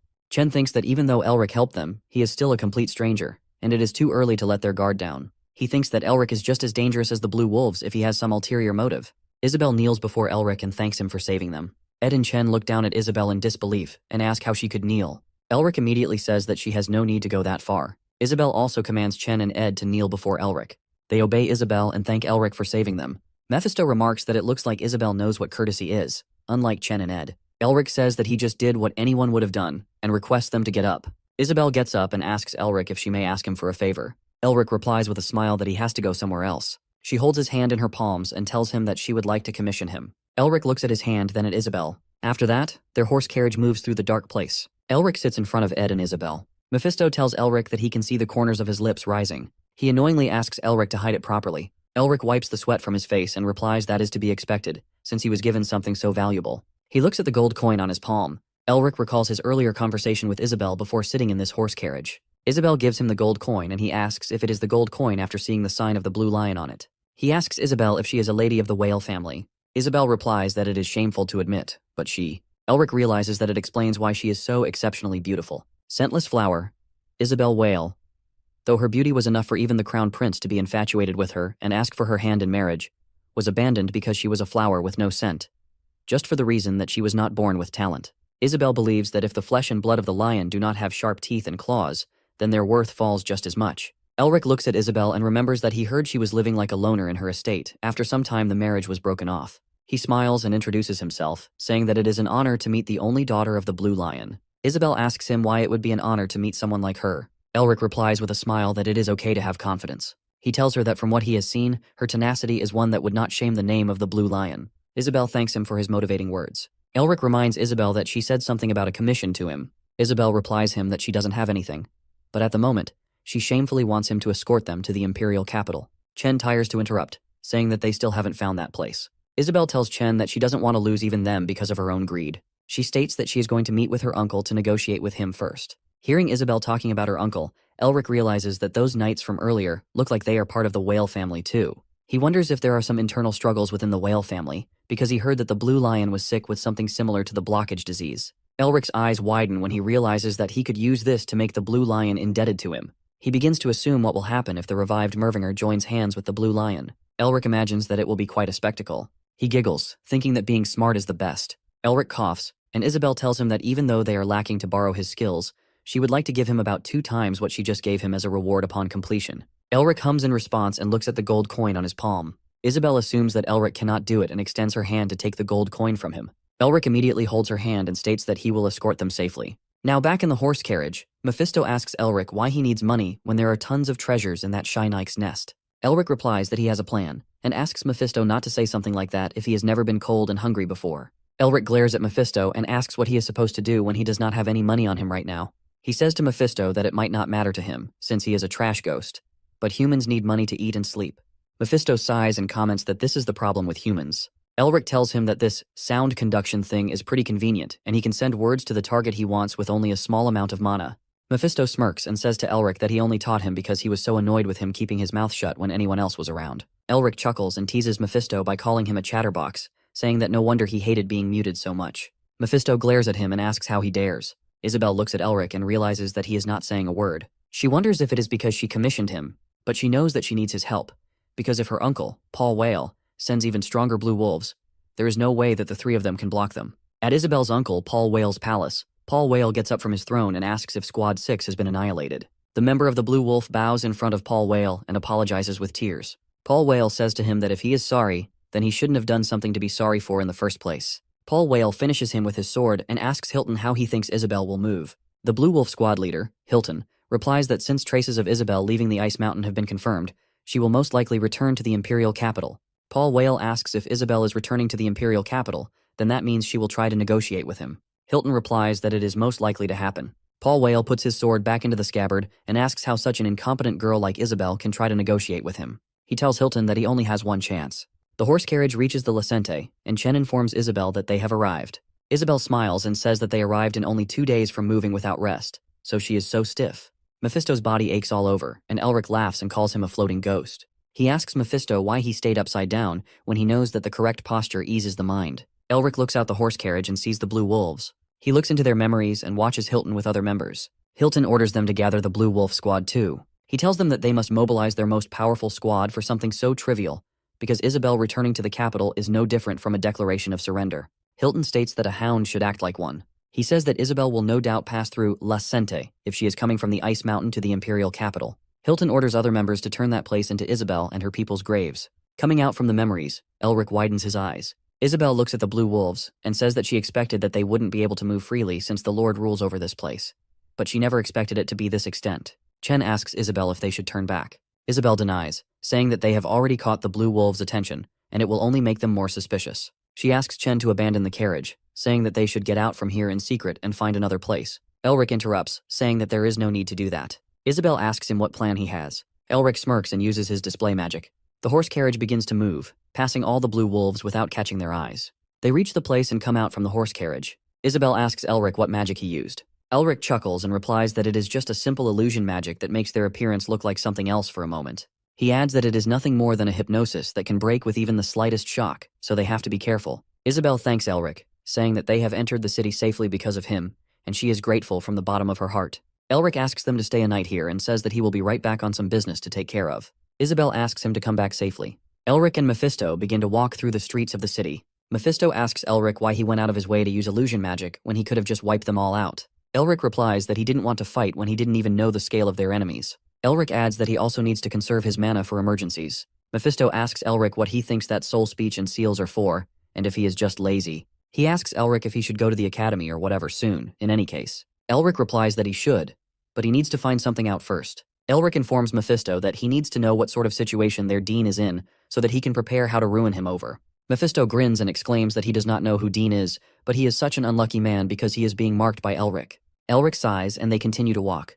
Mephisto tells Elric that he felt something similar to mana from those nights. He asks Elric what that was. Elric says to Mephisto that he thinks that Aura Chain didn't exist in his time. Mephisto gets confused and Elric explains that mana is originally a blessing given to mages.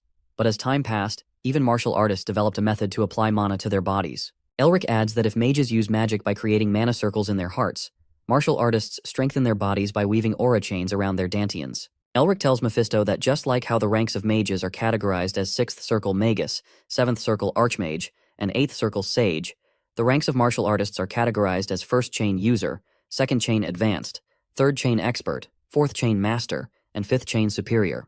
Elric informs Mephisto that Isabel's knights are around user rank. Mephisto asks Elric if there are only 5. Elric replies that there are 5 usually, but there is an exception, and only one person has ever formed more than 5 chains. Mephisto wonders who that person is, and Elric tells him that that person is the Golden Lion. He informs Mephisto that the Golden Lion is considered the strongest being on the continent. Mephisto remarks that it is an arrogant name, and this is nothing more than human standards. Elric tells him that the Golden Lion was a match against his grandfather, who was one of the greatest in the history of Mervinger. Mephisto smiles and says to Elric that he would love to meet the Golden Lion one day. When they finally reach the place, Elric realizes that Mephisto is stuck on something again. He decides to focus on important things and purchases a month's worth of newspapers to find out what happened in the time that he was absent. On the other hand, Vera asks Liebern if it still has not been taken care of yet. Carl kneels before him and apologizes, saying that the Nerestas are guarding the hospital like an impenetrable fortress, which makes Veru curse Sean. Then, he informs him that since his accomplishment of discovering the nest is being raised by the academic circles and the press, he is much superior to the other candidates for the headmaster election approval ratings. Then Varric says that they never know what will happen if he cannot obtain the excavation rights for the nest. He declares that he wants an overwhelming victory. Liebern asks Varric to just give him his command. Dean commands him to pressure the Nerestas even more. Then, Liebern goes to Sean and informs him that the pressure being placed on the transfer of the nest excavation rights by the academic circles and the press is serious. He tells Sean that since this situation is no different from him stabbing his supervising professor in the back, the academic circles are in an uproar. Hearing this, Sean chuckles sadly. He sobs to Carl that his sister comes to grill him every single day, and Elric has not contacted him even once. Sean looks at the papers on the desk and declares that he has already resolved himself, and he will keep enduring until Elric returns. Elric reads everything in the newspaper and remarks that the Dean is sly as always. He says that Sean is going through hell because of him. Elric says for Dean that he is using the press. The older you get, the more sly you get. Quite well. Mephisto continues to stare at Elric, and Elric slams his fist on the newspaper, asking Dean to just climb like that, because it will only make his debut stage more fabulous. Elric sighs and expresses that he feels so bad for Sean. He asks if there is anything he can do for him. Suddenly, Elric and Mephisto hear the chaos coming from outside. They look out the window and witness the fire blowing outside. Elric grits his teeth and opens the gate. He witnesses the burning fire everywhere. Chen asks Isabel if she trusts Elric. Isabel replies that he saved them. Chen expresses his concern, saying that Elric may not be Paul Whale's subordinate, but he could be an assassin sent by the other 7 lions aiming for the main estate. Chen adds that he cannot be sure, but they must prepare for the possibility. Isabel understands where Chen is coming from, but she realizes that he has become too overprotective since the time they were attacked in the Ice Mountain. Isabel says to Chen that she understands what he is trying to say, but she asks him to keep this in mind, that doubt toward Elric is also doubt toward her decision. Ed and Chen look at Isabel in disbelief. She recalls the face of Elric and realizes that she trusts him, thinking the face that Elric made that day is something that only someone who is righteous can make. Chen says that he understands, but Elric is a mercenary who just wants money. Isabel denies, saying that Elric probably did that on purpose. Ed and Chen look at her in confusion, and she explains that Elric helped them without any compensation from the beginning. Isabel says that Elric would have helped them even if they didn't commission him, but his face changed as soon as he found out they were from the Whale family. Isabel tells them that Elric took into account that their family's reputation may be tarnished and lowered himself on purpose. Ed exclaims, saying that he understands that Elric did such a thing to not make the Blue Lion look weak. Isabel smiles and begins to say something to Chen, but suddenly the place explodes due to the fire attack. Looking at the burning area, Blue Wolf Squad 3 leader Simonon asks Blue Wolf Squad 2 leader Beskov if it isn't burning quite nicely. He asks Beskov if it is really worth the price of a scroll containing the 4th circle Advent of Heatwave. Beskov asks Simonon how he can laugh at this. Simonon looks at Beskov and says that he was agreeing with his opinion just a while ago, and now he is acting seriously. He asks Beskov if he knows how much he had to spend on this thing. Beskov curses at Simonon and says that he cannot think of anything better other than considering Isabel's personality. He says that she will show herself to help people, no matter what. Simonon asks him if they should burn some more. Beskov tells Simonon that Squad 6 has been wiped out, and according to Hilton, there are at least 3 or more enemies unaccounted for. He informs Simonon that Hilton said to be careful since mages might be among them. Simonon claims that he could wipe out those Squad 6 small fries with his eyes closed. Simonon says to Beskov that he and Hilton worry too much. He smirks, saying that since he has come all the way here, it would be great if they were strong enough to entertain him. Beskov agrees and asks him to begin. He orders his squad to find Isabel and to eliminate everyone except her. Isabel continues to crawl to protect herself from fire. She hears someone asking her to hide. Isabel looks for Ed and Chen and asks if they are all right. She witnesses the people crying and mourning over their loss. Chen begs her to run away. Isabel clenches her teeth and picks up her sword. She feels that she is filled with rage at her powerlessness because she wants to face them head-on and save the people. But Isabel knows that she has neither the power nor the talent to stop them. Isabel gets up, telling herself that she doesn't want to run and to live such a shameful life. She recalls Elric's motivating words which he said to her and realizes that she wants to become like him. Isabel begins to come out, thinking that she is a member of the Whale family, the protector of the Empire. She decides that even if she may die, she will fight until the end. Suddenly, Isabel sees the fire begin to extinguish. She wonders what happened, but then she notices Elric and realizes that he did it. Isabel sees Elric freezing the place with his mana, and everyone begins to murmur that they are saved. Seeing Elric, Isabel thinks that she doesn't know how long it will take, or it may be impossible. But she wonders if she can stand alongside Elric someday. Elric asks Mephisto why the knights are killing innocent civilians. Mephisto replies that the rage of the Mervingers is usually dormant, but it is not extinguished easily once it bursts. Mephisto explains that it is something that he knows very well, as one who has confronted them in the past. He says that contrary to regular humans who make mistakes when they lose their reason, they become calmer, more merciless, and much stronger. Elric stands on the tower and looks down at blue wolves. Mephisto smirks, saying that there seems to be more of them, and they are much stronger than the ones he faced last time. He questions Elric if he thinks he can win now. Elric replies that it will be difficult because he is not sure how long his mana will last, and he cannot freely use magic among all these civilians either. Mephisto asks Elric why he is not running then. Elric tells him that there is a saying in their family that those with power have the obligation to prove themselves worthy of it. Elric uses his power and states that this is why the Mervingers have always been the spearhead of every war. The Blue Wolves recognize the man's 4-ring magic and know better than to oppose him. They wonder if he came from Turium, and if so, they can't mess with Turium. Their heart fills with fear. Beskov knows every wizard from the Turium, and he does not recognize the man to be one of them. They decide to be cautious and plan to leave as soon as they get Isabel, and if the wizard gets in the way, they're ordered to kill him. However, the Blue Wolves cannot move. Isabella recognizes Sir Rick, who's come to her aid. Sir Rick disappears, only leaving a trail of flash throughout the city. He sees 40 people and decides to take it someplace without civilians. The leader of the Blue Wolves blows a whistle. The soldiers gather around, but Sir Rick runs past them in a flash, leaving them flying. He stops, surrounded by the Blue Wolves. They inquire about Isabella, but of course he refuses to tell them. The Blue Wolves run to attack Rick. Although Rick's powerful, he needs to be cautious. He already used most of his mana to put out the fire in the city. And even though the mana in his dragon heart increased greatly after he devoured the seal, if he crosses the limit again, it'll take a toll on his body, like it did last time. A flashback of his previous deaths runs through Rick's mind. He's reminded that back then, he could just quit and try again, but now he needs to be cautious because he only gets one chance. Rick sees the number of 30 to 40 people. He now knows that Isabella was right. They give it their all even if they're against one person. Rick draws out his weapon and decides to attack the leader first. He runs to attack them, but to his surprise, he can't move like he did before. Mephi calls out his bluff for defeating the Mountain King, but he swears that he fought her and could move as fast as he wanted. The Blue Wolf knocks Rick to the ground and stabs the sword into the ground, nearly missing Rick's head. Mephi reminds him that reality isn't as easy as his grandfather's game. Suddenly, another Blue Wolf runs to attack Rick with enthusiasm. He thinks Rick is a fool to engage in close-range combat and dares him to use his magic. He uses his penetration ability and slashes his opponent, but he's surprised when the attack barely even scratches him. They both exchange blows attacking each other, but then a loud boom goes out. A mist surrounds them, making it difficult to see. The mist clears out, and the Blue Wolves think they have Rick cornered like a rat, but then a flare lights up the sky. He only wanted to gather every one of them. A magic spell activates surrounding them. They underestimate Rick's magic ability, thinking it won't work on them. But then someone notices something. They notice Rick's eyes, something inhumane about them, and decide to act now and kill Rick before he activates the spell. However, they can only wish. When Rick was taking Isabella to safety, he inquired about the Blue Wolves' fighting style. She told him they fight in herds like the wolves and gang up on their opponent until they're dead. It was with this information that Rick strategized to gather them and take them out once and for all. The trap was Isabella's suggestion. Rick asks her for a favor.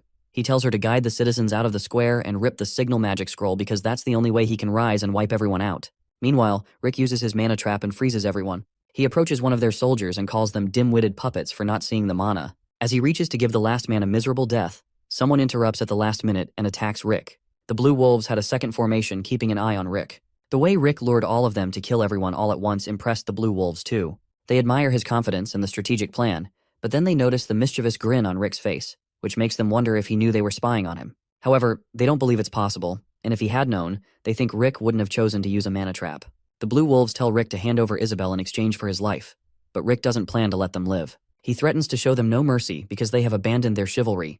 The Blue Wolf tells his squad to protect themselves with aura and keep the formation. He runs to attack Rick, but Rick dodges the swing. Rick counters with the curse of the rust spell, but it doesn't work. He then tries another attack but fails once again. Rick's echoing gust spell is also a lot weaker. He wonders if it's because of the Mountain King's seal, because all the spells other than the ice ones have gotten weaker. He wonders if he needs to acquire more seals to be able to cast powerful spells of another nature. However, even using one seal is not easy.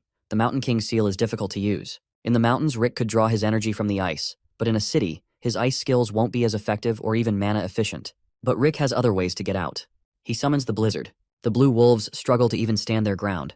The blizzard keeps getting stronger. At last, their leader decides to end it now. He tells everyone to attack, but to his surprise, everyone turns into ice. Rick's ice poison freezes anything that comes into its contact, and the Blue Wolves made a mistake trying to block it instead of getting out. The Blue Wolves had never seen such a magic spell. Rick tells them it's just his ice magic combined with a curse. The Blue Wolves now realize that the leader of Squad 1 made a mistake sending them like that.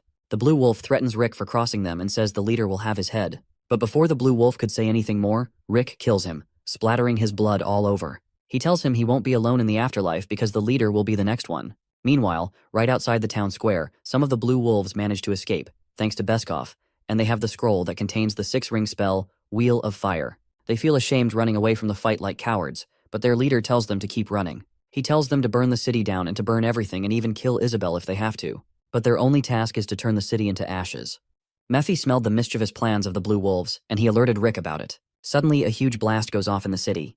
Mephi thinks humans are crazy and hypocrites. They're more evil than the demons because they pretend to be noble while ravaging through the cities. Rick quickly runs to find the Blue Wolves left. There are 3 left, and he can't even find one. The use of the 6-ring spell magic scroll, which has the power to burn down the city, makes the situation even more dire. Rick runs through the streets to look for the Blue Wolves. One of them stands on a rooftop with the magic scroll in his hand and sees Rick running. But suddenly, out of nowhere, one of his arms was chopped off. As it turns out, the invisibility cloak that Rick gave Isabel kept her hidden all along. The Blue Wolf draws a dagger in his other hand and prepares to attack Isabel, but Rick turns him into ice. Done with the games, Rick extends his hand to finish the Blue Wolf, but then the Blue Wolf reminds him that it doesn't end with him. There are still 2 of them left. The other Blue Wolves spread chaos throughout the city. He tells Rick that they will have finished with the preparations while he was busy dealing with him. He boasts about their commitment to the cause, and tells Rick that he is lost, and the city will scream in agony. However, he underestimates Rick. When Rick used his magic earlier running through the city, He had already spotted the other 2 blue wolves and impaled them with ice. Upon realizing that he's been defeated, the blue wolves' leader begs Isabel for his life. He desperately persuades her and tells her he will talk to Paul Whale. However, Isabel is done with people dragging her family's name through mud. She swings her weapon and finishes off the blue wolves' leader. Rick notices Isabel trembling and tells her to take a moment. Isabel asks Rick to capture one of the blue wolves for her. She tells him how the knights of her own family never respected her for not having any talent, and those who did so only did it out of an obligation that she was the Blue Lion's daughter. The blue wolves who worked for her uncle Paul Whale never respected her and always gave her a terrifying glance, and the hatred for her shone visibly in their eyes. But not anymore. Now they're the ones who are scared of her. With the help of Rick, she captures one of the blue wolves and tells him to tell Paul Whale that he will never be the Blue Lion. The blue wolf runs in fear to deliver the message to Paul Whale. Isabel knows that it's not her that they're scared of. In reality, they're scared of Rick. She feels sorry for her luck and regrets not having any powers. But she also understands that she needs to pull herself together. And if she wants to be stronger, she will have to change her passive attitude first. Isabel's next course of action is to go to Kanoi, where her father is staying. She plans to ask some of the relatives who owe her father for help. Rick thinks it's a good idea to gather forces because no one will dare to trespass a place where the Blue Lion himself is staying. However, Isabel worries that she'll lose the fight if her father's condition doesn't get any better. If Rick helped her, she might have a shot at winning, but lions cannot join hands with the wizards. He has helped Isabel a lot, and she doesn't want to leave him now, but she has no choice but to say goodbye now. While Isabel keeps thinking about that, he hands her over a dissertation. Isabel's father has a disease similar to mana avascularity, and the dissertation is the cure for mana avascularity, which Rick believes could help the Blue Lion. Isabel stands surprised when he hands her over the dissertation for the cure for mana avascularity. She doesn't understand what it means until she finds out the truth. Rick apologizes for hiding his identity, but Isabel is still clueless about the situation. He reveals that his name is Elric Mervinger, and he's the master of House Mervinger. He's also called the Duke of the Shining Star. The title was awarded to him by the Emperor himself after Uzdan Mervinger, the Wizard of the Stars, won against the demons. The title has the status of royalty. It is equivalent to that of a duke's. The title doesn't offer much governing power, but it was granted by the Emperor himself, so it is an honor in itself. The reaction on Isabel's face turns from confused to shocked. He was supposed to be unconscious at the hospital, and he was incapable of the abilities that Rick possesses. However, Elric tells her he had his reasons to hide his identity. He suffered from mana avascularity, and the dissertation that he gave to Isabel is the cure he recorded after experimenting on himself. From what Elric has heard, the lion's condition is similar to his, so he thinks it could help the lion too. He tells Isabel that the Blue Lion would love to see her get back at the people who hurt her. Tears fill Isabel's eyes, and she wonders how she can ever pay him back for everything he has done for her. Elric tells her to not worry because he will get something in exchange. Tears run down Isabel's cheeks, and she offers to pay him back by making him a hero. While they try to rebuild the city, Mephi shows his concern for him revealing his identity. However, Elric thinks that Paul Whale will try to find him anyway after he killed his blue wolves. Besides, he has a unique magic signature, so finding him wouldn't be difficult. And since he is doing the Blue Lion a favor, it could help him when he puts his family back on the map. Mephi is impressed by Elric's political ability to gain a good reputation and a spotlight in a fancy family. The civilians show their gratitude towards Elric for helping them. If he hadn't defeated the blue wolves, who knows what they would have done. A lady asks him to stay, but he respectfully declines. Chen, the Whale family's knight, also shows his gratitude to Elric and thanks him for his help. He asks Chen what he's going to do next. Chen tells him that even though it was Paul Whale who committed this act, it was a crime of the whale nonetheless, and as a knight of the family, he vows to stay and help whoever needs it. After that, he will head to Kanoi and join Lady Isabel. Mephi is impressed with how they're able to manipulate people with sincerity to make Paul Whale look bad. Elric tells him that the nobles are trying to pursue justice, not manipulation, with sincerity. As he leaves, the civilians say their goodbyes and thank Elric for his help. Mephi thinks that it is justification they seek, not justice. Next, he decides to pay the Dean a visit. Meanwhile, Dean Varick is furious at Liebern for not bringing him the right to excavation. He screams at him that he hired him to get rid of the obstacles, and right now Sean Neresta is that obstacle. Dean threatens Liebern's career in the academic field if he doesn't get his job done. He doesn't care if he has to persuade the media or bribe the higher-ups as long as it gets the job done. Dean Varick is frustrated. With only 3 days left in the election, if he doesn't get those rights, he's doomed to fail. As Liebern leaves, the room fills with a purple flame and Lazuli enters the room. He asks Dean Veru if he wishes to join him now. Dean Vera asks Lazuli how he's going to get him the rights to excavation and make him the minister. Lazuli tells him that everything has been arranged, and they're only waiting for the Dean to join hands with him. Dean Varick asks how they were able to do what he failed to, but Lazuli tells him if he doesn't trust them, then it's better to call the deal off. He says he trusts them and asks what they want in return. Lazuli answers that they want his support for the siesta, which Dean Veru thinks is too simple. He reconfirms if that is really all they want, but Lazuli tells him with a mischievous grin that that's all they want. Meanwhile, out in the city, the people gossip about the events of the Lacent City and the level of destruction that took place. They sing feats about some wizard who wiped out the attackers and how they call him a hero of Lacent. It was Isabel who spread the rumors about Elric's heroic feats to gain him a favorable public opinion. When she offered to make him a hero, she suggested spreading the heroic tales about Elric so that when he's ready to show himself to the world, he will have the public's favor. And on the other side, it will help Isabel pressurize Paul Whale and build her own reputation. The people gossip about Isabel and the Crown Prince's romance and the Lysent hero, which makes Elric think they're more interested in romances than heroic feats. Either way, he knows Isabel is really good at turning a situation to her advantage. Heroic tales, or romance, is an effective way to get the name out in public. Elric hopes that he has someone like Isabel to help him when he tries to rebuild his family name. Elric tells Mephi to get off the table and decides to head somewhere else to eat. But as he leaves, someone interrupts him. A huge bang goes out, and the smoke covers the scene, making it impossible to see what exactly is happening. The brawl grabs people's attention. They wonder if it's Paul Whale, which it couldn't be because they're in the capital. Meanwhile, Elric and the attacker exchange a few blows. He recognizes the magic and dodges the attack. He tells the man that there is no way to greet a friend. The man tells him he should have expected this when he showed up and calls him a traitor. The attacker is Sean Neresta, the third son of the Neresta family and the executioner of Elric the traitor. The spectators are surprised when Elric calls Sean his best friend. What they thought was a brawl was just friendly banter. Meanwhile, Sean brings out how he has to clean up after the mad dog Mervinger every single time and says personality was never his strong suit. Sean orders iced tea, a Ronovan beer, and some food while they discuss their plan and catch up. Meanwhile, Elric thinks that Sean must have felt the change in his magic, but he still didn't mention it, so he's probably waiting for Elric to bring it up. Him and Sean exchange a little playful banter about Elric's looks. Sean tells him that he's preparing for the show that he mentioned in the letters, but he's concerned that Elric might lose everything. However, Elric only cares about two things right now: bringing down Devours, who attempted to kill him, and restoring his family's honor. Assured by Elric, Sean agrees to do what Elric asked him. Sean begins to tell Elric about Carl's busy life, but is quickly overrun by panic and anxiety. He realizes that Tasha, the Neresta family witch, must have heard the news by now. He's worried that she'll go mad if she finds out and might mess up their plan. Meanwhile, Tasha is furious about the rights to excavation being handed over to the Academy. She decides to rush to the hospital at once and asks Hanabi to brief her because until yesterday, the newspapers were trashing Dean Veru. Hanabi reads newspaper headlines about the Neresta family forfeiting excavation rights and Dean Veru gaining them. However, Tasha doesn't believe that her father would have let the Hexical order him around. She inquires about Sean, but Hanabi tells her that Sean hasn't responded either. Tasha gets upset that Sean isn't responding after getting them to stand up for Elric. She decides to change the destination and surprise everyone, because the excavation right doesn't belong to the Neresta family or the Academy. She finally sees through the play and decides to pay Sean and Elric a visit worth remembering. Meanwhile, Elric sneaks into the palace where the election committee is being held. The position of the Minister of Usdan Academy is no more significant than the head of a magic academy, but its influence is more powerful and symbolic than one can imagine. The title is considered as noble as a marquess, alongside the Tower Masters of the Hexical and the captain of the Imperial Wizard Knights, who possess great influence over academia and politics. Having that position means you carry the honor of Usdan Mervinger, the Wizard of the Stars, and the election is today. So, Elric has to take care of things before it's too late.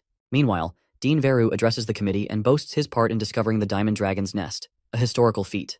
He sings of his feats and promises to make more discoveries like that to gain a vote from the committee. Sean, who observes this speech from the committee, is annoyed by the speech. Moreover, he's worried if Elric can really pull it off alone because Verig's approval rating is really high. When they were planning out today's events during lunch yesterday, Sean told Elric that the supporters were bribed, so his plan might not work.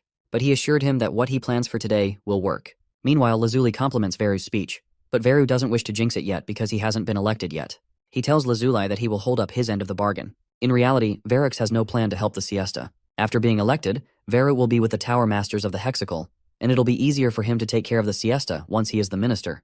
Meanwhile, after all 7 candidates finish their speeches, the voting is soon about to begin. Sean is at the edge waiting for Elric, who's nowhere to be found. But then, his eye catches Tasha, who just entered the room. The committee member tells Tasha that she's mistaken because this is an election committee seating area. But Tasha tells him that she's here on behalf of the master of the Neresta household, and she understands the situation better than anyone. Her glance toward Sean makes him think that she knows something. Meanwhile, before the voting begins, Liebern announces the details regarding the process. He tells the committee that the manospheres everyone received contain information about the candidates. They can use that information to vote, and the results will be announced once everyone has voted. Verix is eager. He has waited for this day forever. His election pledge will interest the Turium and the Imperial family alongside those directly related to the Academy. More than that, he already has made some deals with the representatives, and he is only waiting for the announcement now. Liebern begins to announce the results. Everyone except the Mervingers voted. He starts to announce the name, and Verix's eagerness keeps growing, but then someone halts the decision. The committee members feel offended upon the intruder's arrival, except for Sean and Tasha, who had been waiting for this moment. The intruder announces himself as Elric Mervinger, master of the House of Mervinger, the Duke of the Shining Star. Varrix's face turns pale when Elric announces his participation in the election. The committee members scream in chaos and gossip. Varrix is shocked to see Elric. The representatives are offended that a student is here to ruin the ministerial election. However, Elric tells them he's not here as a student, but as a Duke of the Empire and a representative of the election, pointing towards the empty seat reserved for the Mervinger family. Meanwhile, Varrix continues to act foolish and asks Elric why he's here after the voting has already ended. He starts to announce the results, but then Elric interrupts with the Uzdon Academy election law. He recites Section 7, Article 2 of the law that says, a re-election may take place with the consent of more than half of the representatives if a candidate is found to have issues that could disqualify them. Elric proceeds to declare Veru's disqualification on the account of several crimes, including forgery of private documents and the attempted murder of Elric, the Duke of the Shining Star. Varrix continues to act innocent and tells Elric to prove the basis of his accusations. He takes the high ground and agrees to follow the law, thinking that Elric is only bluffing and cannot prove himself. Varrix tells the representatives to not believe Elric's baseless accusations. He feels that Elric must have some tricks, but still feels confident that he won't change the results of the election. Varrix proceeds to deny Elric's claims after a moment of silence from the representatives, but Elric interrupts, saying that he has more to say. Elric's confidence in his claims now starts to worry Veru. He realizes that they've found the dragon's den. Elric shows the representative a crystal in which Veru is seen and heard, telling someone to take him out as they planned, and collect the Grand Collar of Wizardry as evidence afterward. Elric reveals that Veru didn't offer any support to the discovery that he and Sean made. Instead, he tried to kill Elric and steal his family heirloom. With the evidence, Elric proves his claims. However, Varrix still denies his crimes and calls the evidence a trick made with illusionary magic. Elric points out that he can't make sophisticated magic that could fool a 7-ring great high wizard like Veru, and it would make him an 8-ring wizard if he could. The representatives agree with Elric that he can't fool them all with illusion magic, let alone a 7-ring wizard. Besides, he suffers from mana vascularity. Varrix wonders how Elric got the crystal that he gave to Liburn to take care of Elric at the den. Liburn announces the hindrance that the election faces, which strikes Veru with a realization. He realizes now that Liburn betrayed him. When Sean and Elric reunited and discussed their plans over lunch, Sean told him that he caught Liburn roaming around the hospital. Liburn told him that he was waiting for Elric because he had something to give to him. Liburn decided to take revenge when Varrix screamed at him and called him a worthless nothing. It's good for Elric that Liburn kept the evidence. And although the evidence he had was enough to bring Varrix down, Elric wants to spice things up a little. However, he wonders why Liburn had the conversation recorded, maybe as a contingency. Either way, it benefited Elric well. Elric addresses the representatives that, as per law, the ownership of a dungeon, including dragon nests, belongs to its first finder. However, Dean Veru took over the excavation rights for the Diamond Dragon's Nest without permission, which means Varrix not only attempted to murder the Duke of the Shining Star, but also attempted to steal the Mervinger heirloom. Elric urges the representatives to hold Veru accountable for stealing the excavation rights to his dungeons too. He announces that he wants to disqualify Dean Veru as an election candidate as well as make him pay for the crimes. The representatives start to lose support for Veru. After all, he's of no use to them without the excavation rights. However, some of them have questions regarding Elric's health. For starters, he has traces of mana in him despite suffering from mana avascularity. And secondly, he was supposed to be in a coma. They demand answers from the Neresta family. Tasha tells them she is clueless, and it was Sean who was involved with Elric. Varrix still continues to refute the evidence, calling it fake. However, he realizes his whole career is at risk at this point, and his only course of action is to play the innocent angle and seek help from the siesta. As Varrix runs to get help from the siesta, he sees him standing with Sean. Lazuli changes his appearance, revealing the truth. Lazuli was Sean's servant and played Veru all along. Carl, Sean's servant, has been playing with Veru for a while, which he enjoyed. Anger fills Varrix when he realizes he got fooled, that he has been getting fooled all along. After revealing all the evidence and changing the representatives' minds, Elric commences the revoting and auctions the seat. While the new minister of the Uzdon Academy gives a speech, Mifi says Elric is either fearless or senseless for bargaining like that. Elric has no problem with taking advantage of things. Besides, he needs to take care of the academic warning and apply for a scholarship. Varrix takes offense when he telepathically hears Elric call him bald. Elric continues to make fun of Varrix's bald head until he bursts out in fury. At last, Varrix's anger gets the better of him, and the whole seating room lights up in magic. The representatives run for their lives. Veru threatens to kill Elric and attacks him with magic. Meanwhile, Elric casts his spell. The representatives recognize the White Blizzard, a 5-ring spell. Varrix continues to attack, but Elric's spell blocks it out. One of them recognizes the spell from the one the Lacent hero used, and as they take a look at the user, they see that it's Elric. The revelation comes as a surprise to everyone because they thought he couldn't practice magic. Elric underestimates Veru's abilities because of his age. He forgets that there's a reason Veru is a 7-ring high wizard. However, Varrix too forgets his place. Someone flicks their finger and a fiery blaze erupts. As Elric takes a glance at the magic user, he recognizes the Phoenix Witch. She's the youngest 7-ring high wizard who tamed a phoenix all on her own, but Elric didn't expect her to join. The representatives warn Veru that if he continues to do this, he will be punished for terrorism. Elric realizes that the representatives, including the masters of Hexacle, are as powerful as Veru, and if he continues to spread chaos, they will take him down by force. Elric decides to take advantage of the situation and tries to provoke Veru even more. He belittles Veru and tells him he was only empty threats. The anger gets the better of Varuk once again, and he attacks Elric, throwing him across the room. The representatives stand surprised and run to hold Veru down. Mephi is impressed by Elric's mischievous play. He thinks if Elric were a demon, he would have made a great Dark Lord. However, Elric made Veru pay for what he did to him. Varix was finally taken down and restrained by force. Meanwhile, in the capital, the people gossip about the events of the election and how Elric saved the day. Sean reads the newspaper about the events. Dean Varix is banned from the academy and academia after his arrest for attempted murder. Elric saving the Empire and defeating the demons. And the big question of how Elric cured his mana of vascularity, a disease previously known as incurable. The rise of the Mervinger house and the redemption of Elric all annoy Sean that he has to read them to Elric. But Elric tells him he's a patient, so he has to read it to him. The reporters stand eager outside the Naresta Palace to interview the hero Elric Mervinger. Sean asks the mad dog Mervinger why he has made himself into a hero after cheating his way out. Elric proceeds to tell him about meeting the daughter of the Blue Lion at Lacent, but then stops halfway, saying he doesn't need to know. Sean tells him to be patient for now and hold back his plans and tells him that his father invites him for dinner. Sean's father, Guy Naresta, is a 9-ring high sage, one of the top 10 wizards of their time. He's the master of the Naresta family, the family that leads the Turium. Even Elric's grandfather wanted to take him in as his apprentice. To sum up, Guy Naresta is the genius of geniuses. Meanwhile, seeing Sean's elegant and huge palace leaves Elric's jaw dropped in surprise. The huge palace spread out onto the hills. If Elric knew that Sean was so well off, he would have tried to get more. Elric enters the house of the most powerful family of the Turium and hopes to surpass them one day. As they walk towards the palace, Sean tells Elric that his sister is coming too and he couldn't tell him earlier. Elric reads the letter from his sister. She tells him to behave until she gets there. And if she doesn't find him there, she will kill him. His sister's message makes Elric tremble in fear, which makes Mephi wonder who she is that could make someone like Elric scared. Sean thinks that Elric's sister is nice, but Elric tells him that he hasn't seen her other side yet. Sean gets smacked for calling Tasha an old hag phoenix witch and a cow genius. Elric thanks Tasha for her help, but she tells him he didn't need it in the first place. However, Sean wonders why she helped Elric because she never does something nice for anyone, but Tasha refuses to answer the question. As they reach the Hall of Mist, Tasha tells Elric they have to get past this to get to her father's mansion. However, the place is filled with traps that are difficult even for 6-ring wizards, so he needs to be careful. Suddenly, Elric disappears and finds himself alone, surrounded by nothing but endless space and mist. Suddenly, he sees a halo ahead of him, and the space fills with magic energy. Elric wonders if this is the true power of the Narestas. The space is filled with elements, some being potent, some mild, some sharp, and some so blunt that they hurt. At first, one would think they're all different branches of magic, but at the same time, they're bound by a single matter: wind. Elric doesn't know what place this is, but he believes he can harness the power if he does some research. While he continues to contemplate, a voice calls him out. The voice asks him if he even knows what he's seeing or is just looking clueless. Elric didn't come to this place on purpose, but watching another wizard working on their magic is still a crime. If the wizard controls the place, then he must be at least a 7-ring wizard, which means Elric is in way over his head. Elric blames the Narestas for not guiding him properly, and decides it's better to pretend to not hear the man. However, the man can hear Elric plotting in his mind. Elric cloaks himself and hides himself from the man. The clever trick impresses the man, and his interest in Elric only grows more. Although Elric couldn't finish analyzing the magic, it is better than being caught. As Elric continues to find a way out, the space starts to rumble, and he finds the man standing before him. The man tells Elric that he took something that wasn't his, and now he needs to pay for it.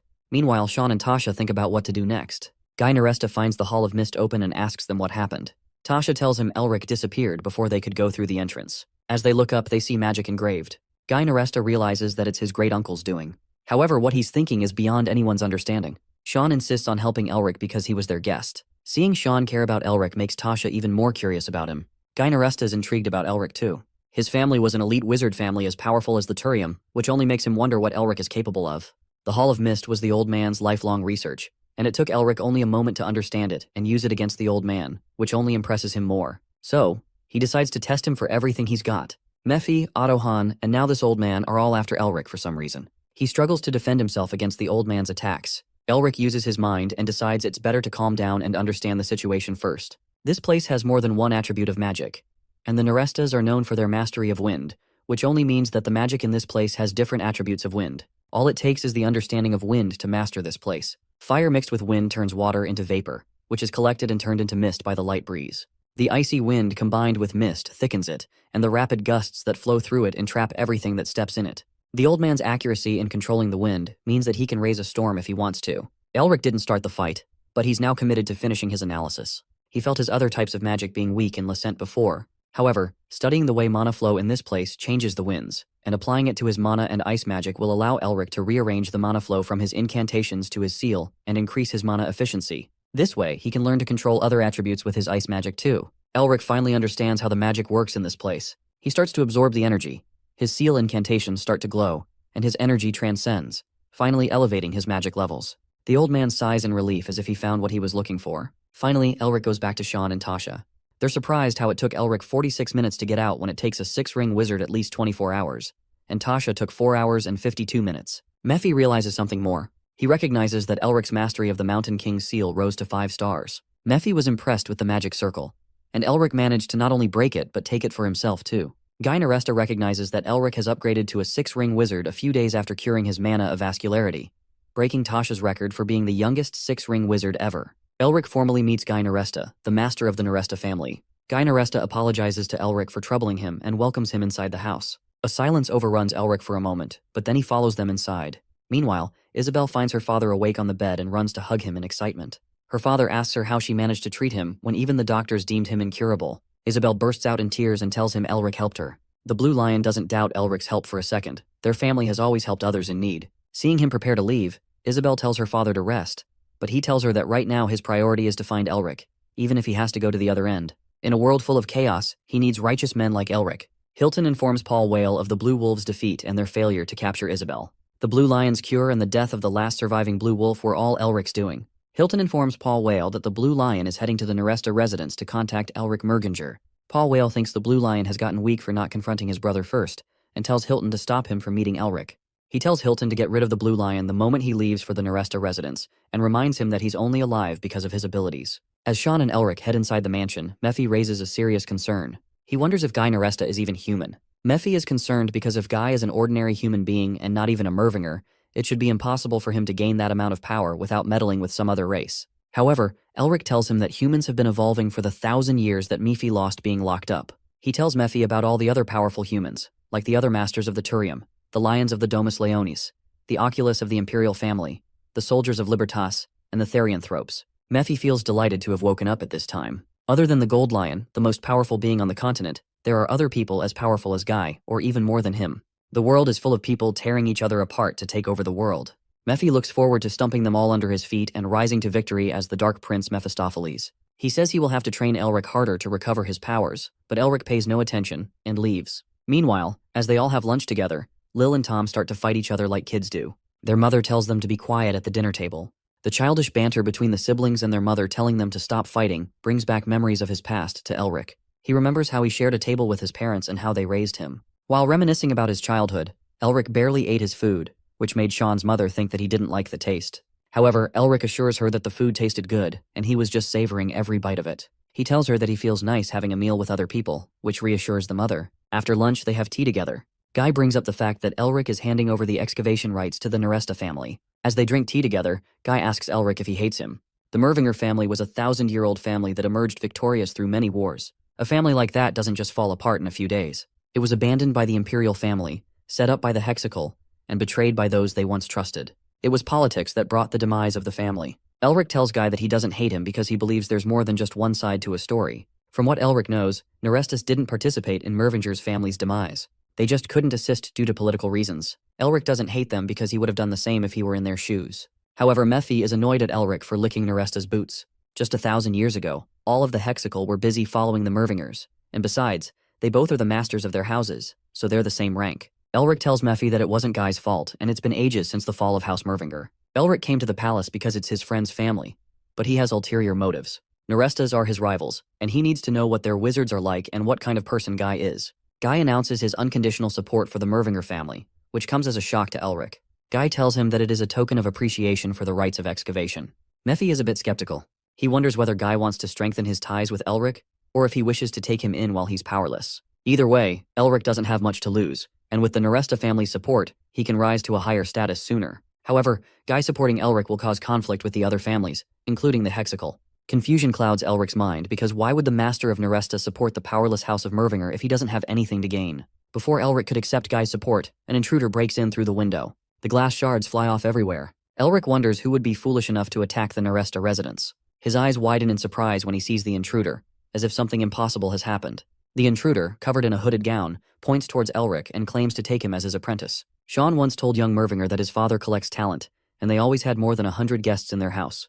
The Naresta's real power comes from their Senate house, where the monsters stay. The Naresta family tells the senator that his intrusion into the master's chamber is unacceptable. The Senate's head was the teacher of all the wizards of House Naresta. He was known as the White Knight, Augustin Naresta. He was more powerful than Guy himself. The senator apologizes for the intrusion and tells Guy that he's here to take Elric as his apprentice. Guy tells the old man that Elric is one of the 4 dukes of the Empire and the master of the Mervinger family, so he will not be able to take him in.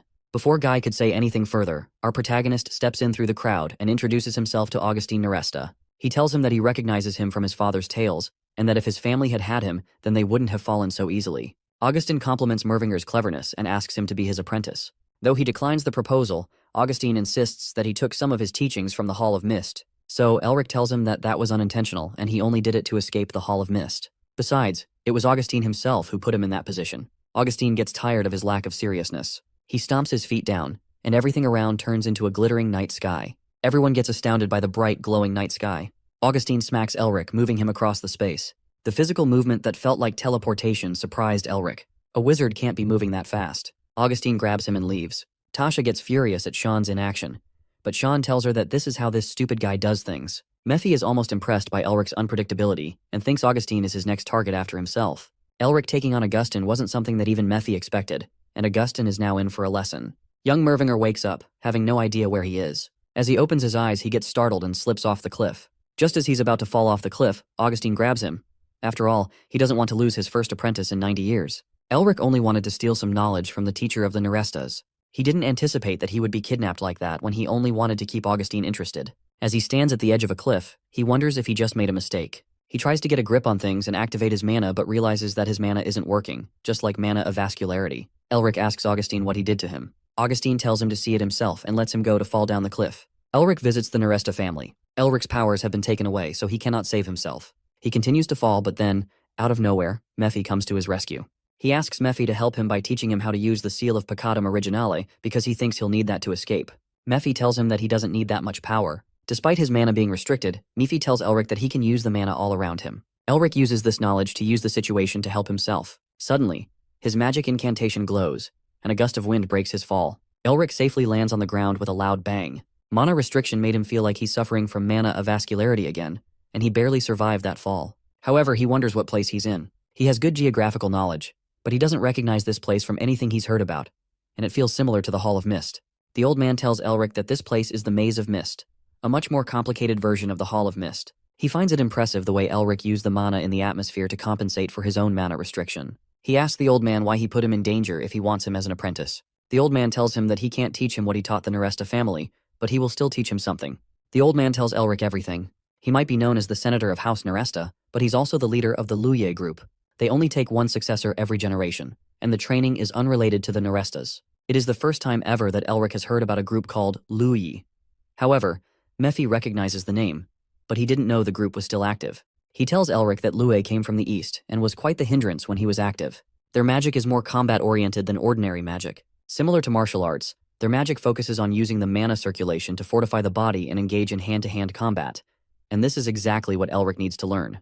Mephi tells Elric that Luyi magic specializes in different branches of magic. Given Elric's different energies clashing, this is exactly what he needs right now. Elric struggled to use all the powers he had, and now he realizes he has won a lottery. He can acquire the ancient knowledge without getting in trouble with the Naresta family. He asks the old man if he'll teach him the martial arts magic, which surprises him because it wasn't recorded in history. The old man quits delaying and tells Elric that he's surrounded by dire wolves who are 3 times bigger and stronger than normal wolves. He must remember that Luyi magic is focused on combat experience and try his best to survive. A group of giant dire wolves jumps at Elric. His eagerness to learn Luyi martial arts without his mana turns into fear. Meanwhile, at the top of the mountain, another man shows his concern about Elric because he has only been practicing magic for half a year. The old man tells him that Elric's skills are more than an amateur's, and he believes he'll win. Elric struggles to hold his ground against the dire wolves. He gets knocked down, which makes the other man think he's going to lose. But the old man tells him to keep watching. Elric refuses to stay down. He harnesses the mana and swings a punch at the dire wolf, breaking its jaw. Elric's display of power and persistence further enforces the old man's belief in him. He believes the Luyi has found what it yearned for more than 1,000 years. However, Elric still has a long road ahead of him, which is why the old man asks Giality, the leader of the resistance, to step up.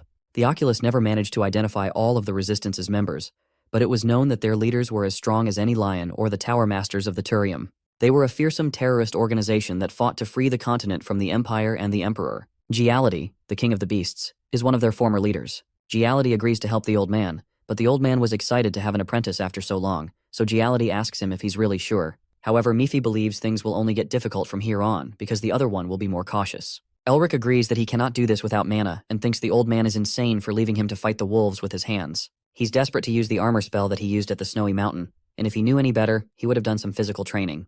An idea strikes Elric at that moment. He remembers the research he did on body fortification, which is no different from physical training. Body fortification was a hidden martial art that was handed down to the descendants of the Tiger Kings. The Tiger tribe, who ruled the realm of Therianthropes, believe the body is a smaller version of the universe that God created. They believe the breath flows from the body the same way mana flows through nature. This allows one's body to undergo changes depending on how they breathe and what they focus on. One has to use instinct to focus on a single point from the countless pictures presented before the subconscious. The trick is to abandon reason and use only instinct and intuition to move freely. That is exactly what Elric does. He uses his instinct, believes his intuition, and sees the wolf lurking around. He swings a punch and kills the wolf effortlessly. Mephi is shocked at how Elric learned to fight like a Therianthrope.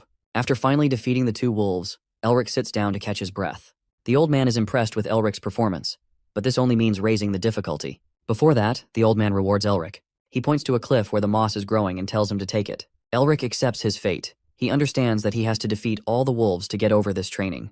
He gets up and faces the remaining dire wolves. After fighting for 10 days straight, Elric makes it to the cliff where the moss was growing.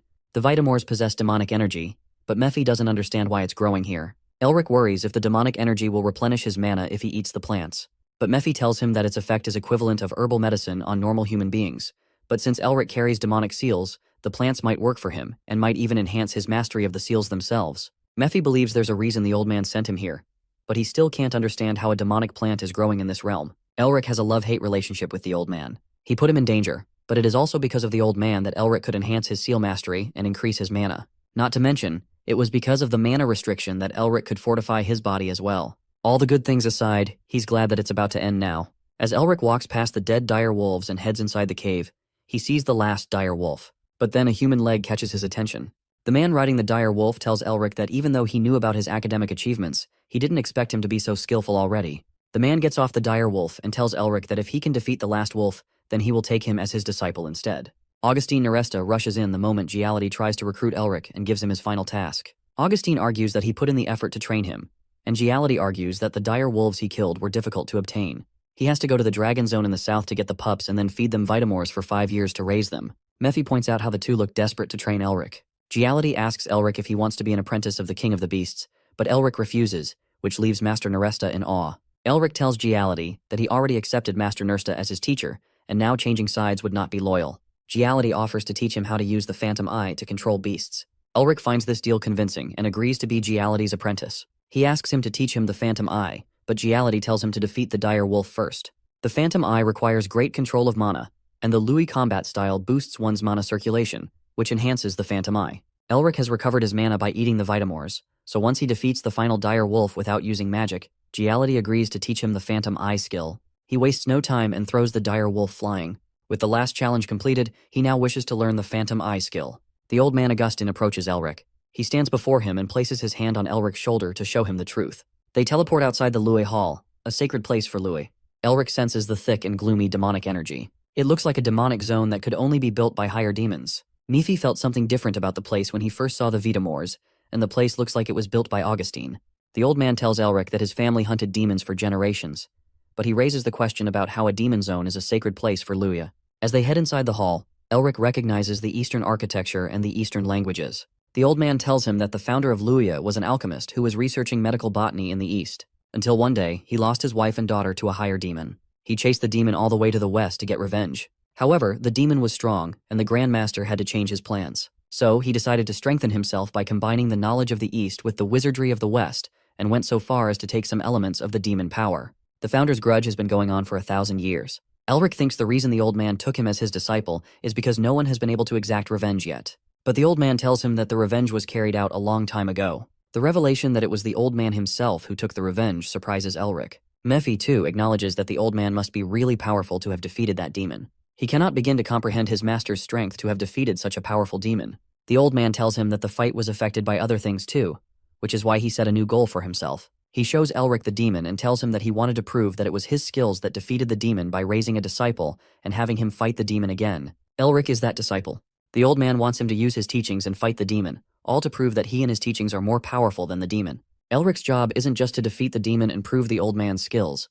His job is to take its seal. It startles him when he finds out the old man knows he can take demon seals despite being human. However, Master Naresta assures him that he will not reveal his secret. Not trusting the old man's promise, Elric gets defensive. The old man decides to reveal a secret of his own to win his trust. Giality tries to stop the old man, but he remains persistent. The old man takes the bandages off his hand and reveals his biggest secret: the arm of a dark elf. Where the regular elves live in the forest of light, the dark elves live in the dark underground and worship evil.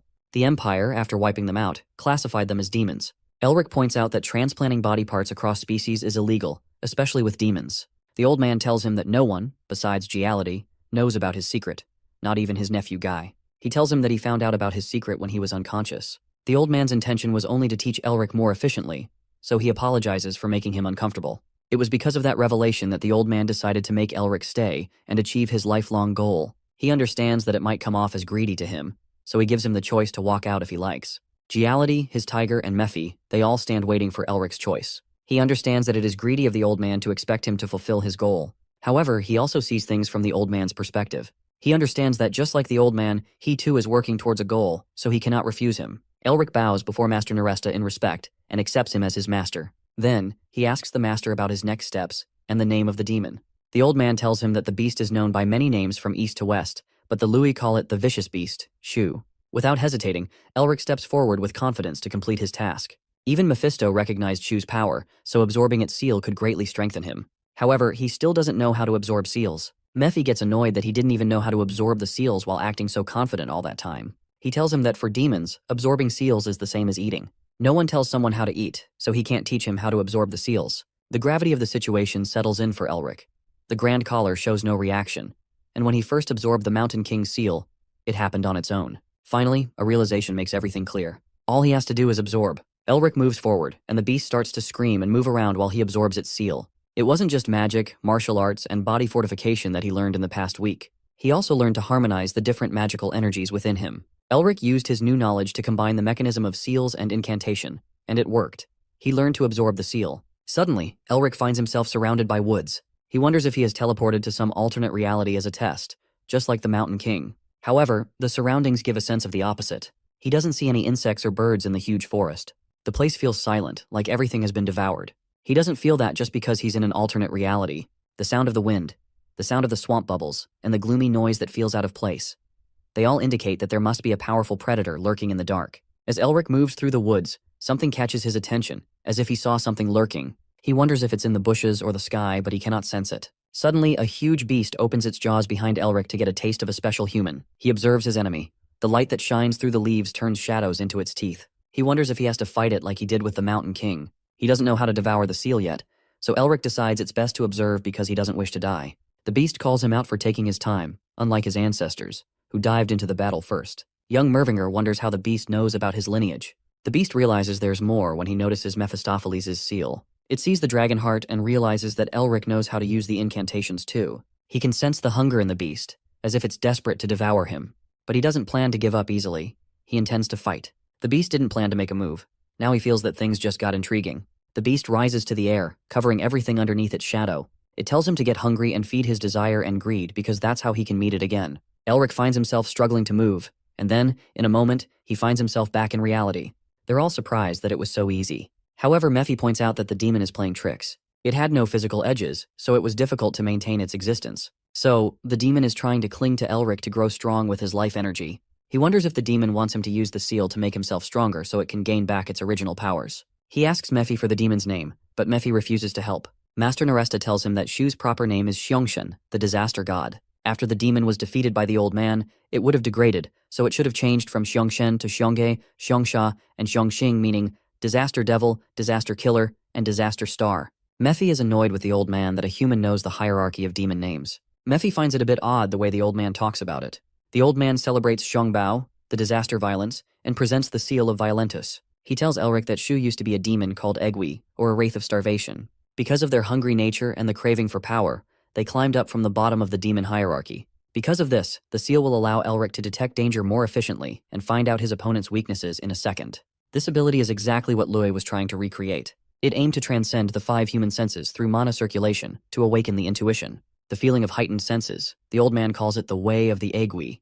The old man bursts into tears, successfully acquiring the seal of Shu. He tells Elric that he now needs to enhance the seal so he can compete with Zhu's real form. Elric sees the detailed knowledge that the Louis and Master Augustine have acquired. He understands how difficult it must have been for them to gain such information, and they gathered all this knowledge for only one goal. The goal was to acquire the seal of Violentus, and Elric decides to serve the Louis' purpose. Suddenly, Elric feels his heart itch and his senses heightened the way the master told him. He talks to the old man about it, but then Sean rushes in, tired and gasping for breath as if he ran a marathon. Without explaining much, he tells Elric to get out because he is in danger. Meanwhile, back at the Neresta Palace, Hanabi calls Tasha to show her something. She asks if the Duke of the Shining Star has finished his training, but then sees a girl approach. She tells Hanabi to keep the girl waiting for a little longer, and then she will greet her herself. The girl is Elric's sister, who is there to see her brother. As Elric learns about his sister's arrival and her face-off against Tasha, he rushes to the Neresta Palace in a hurry, as if the worst is about to happen. He tells Sean that he should have stopped her.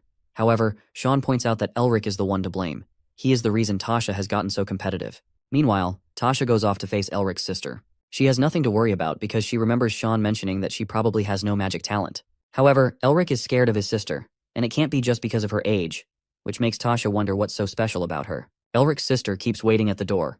The guards refuse to let her in. She insists on meeting Sean, but the guards tell her that they can't go against Tasha's orders. While she asks the guards why Tasha won't let her in, she hears her from behind. Elric's sister, Heise Mervinger, bows in respect before Tasha. Her politeness despite the harsh treatment comes off as a surprise to Tasha. Heise asks her the reason why she's not allowed inside. Tasha tells her that they can't allow someone to randomly walk in and out of the Neresta Palace. Despite the visible traits of the Mervinger family, Tasha argues that she can't just trust anyone, because it could be a disguise. Besides, it is protocol. To make Heise prove herself, Tasha challenges her to a duel. However, Heise can't use magic, so Tasha proposes using aura as an alternative. In a dramatic way, Heise tells Tasha she doesn't want to hurt her. Tasha flicks her fingers, and a blast goes off, transforming the surroundings into a battleground. The huge boulders float around, and Heise's suitcase transforms into a heavy hammer. Lady Tasha uses her fire magic and elevates into the air to attack Heise with fire. They both talk about their competitive nature. Heise tells Tasha that sometimes she split Elric's head open in competition. Heise's strength becomes undeniably visible as she throws her gigantic hammer with little effort. Tasha's eyes remain wide open in shock when she sees Heise's 100-kilo heavy hammer fly off at her face. Heise being a martial artist was already a surprise for her, but her throw of that heavy hammer without using aura proves her elite genetics. As the hammer slams to the ground, the Black Skull logo reveals shocking new information. Heise is a member of the most powerful mercenary guild of the Empire. It becomes clear why Elric was scared of her in the first place, but Tasha doesn't plan to go easy yet. As they continue to take swings at each other, someone interrupts the fight. Annoyed by the unwanted interruption that ruined their fun, Heise grabs her brother by the throat. Elric tells his sister that although she's enjoying sparring with Tasha, she cannot destroy their home. Heise, no longer in the mood for charms, tells Elric that she needs to talk to him. Meanwhile, Tasha decides to gather some intel on Heise. To her disappointment, there exists no record of her information. However, it doesn't surprise her since the Black Skull is the Empire's most powerful mercenary guild. She understands that they must keep secrets as a measure to stay safe from the enemies they must have made with that power. The only high society ties the leader of Black Skull had were with the Grey Lion of Domus Leonis. No one thought that the elder daughter of the Mervinger family would be a member of this guild. At first, Tasha thought Elric's power was reason enough to make an alliance with the Mervingers.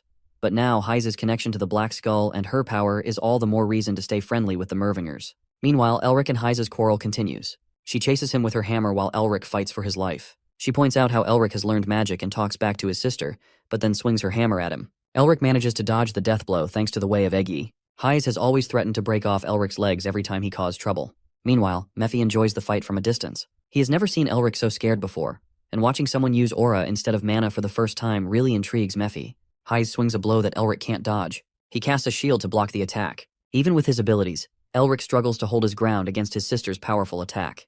But as he looks up, he finds Heise holding down her hammer. She was relieved that Elric was trying his best when she found out that he's going to the dragon's den. But then he fell unconscious. After waking up, he disappeared and never contacted her. She was upset that Elric never contacted her, and she had to go half a year without him. Heise was always protective of Elric, always stopping him from doing things, and he hated her for it.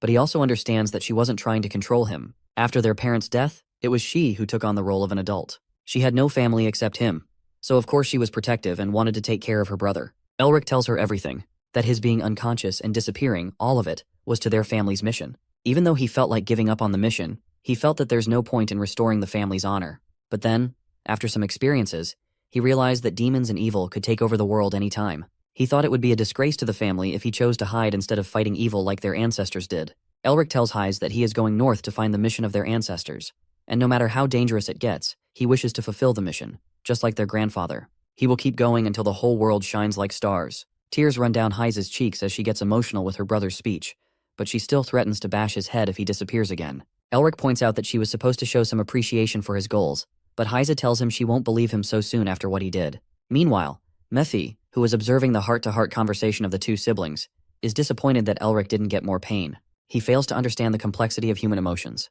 Meanwhile, somewhere in the far distant lands, a man covered in robes, his face hidden behind a mask, holds a relic to revive Azazel.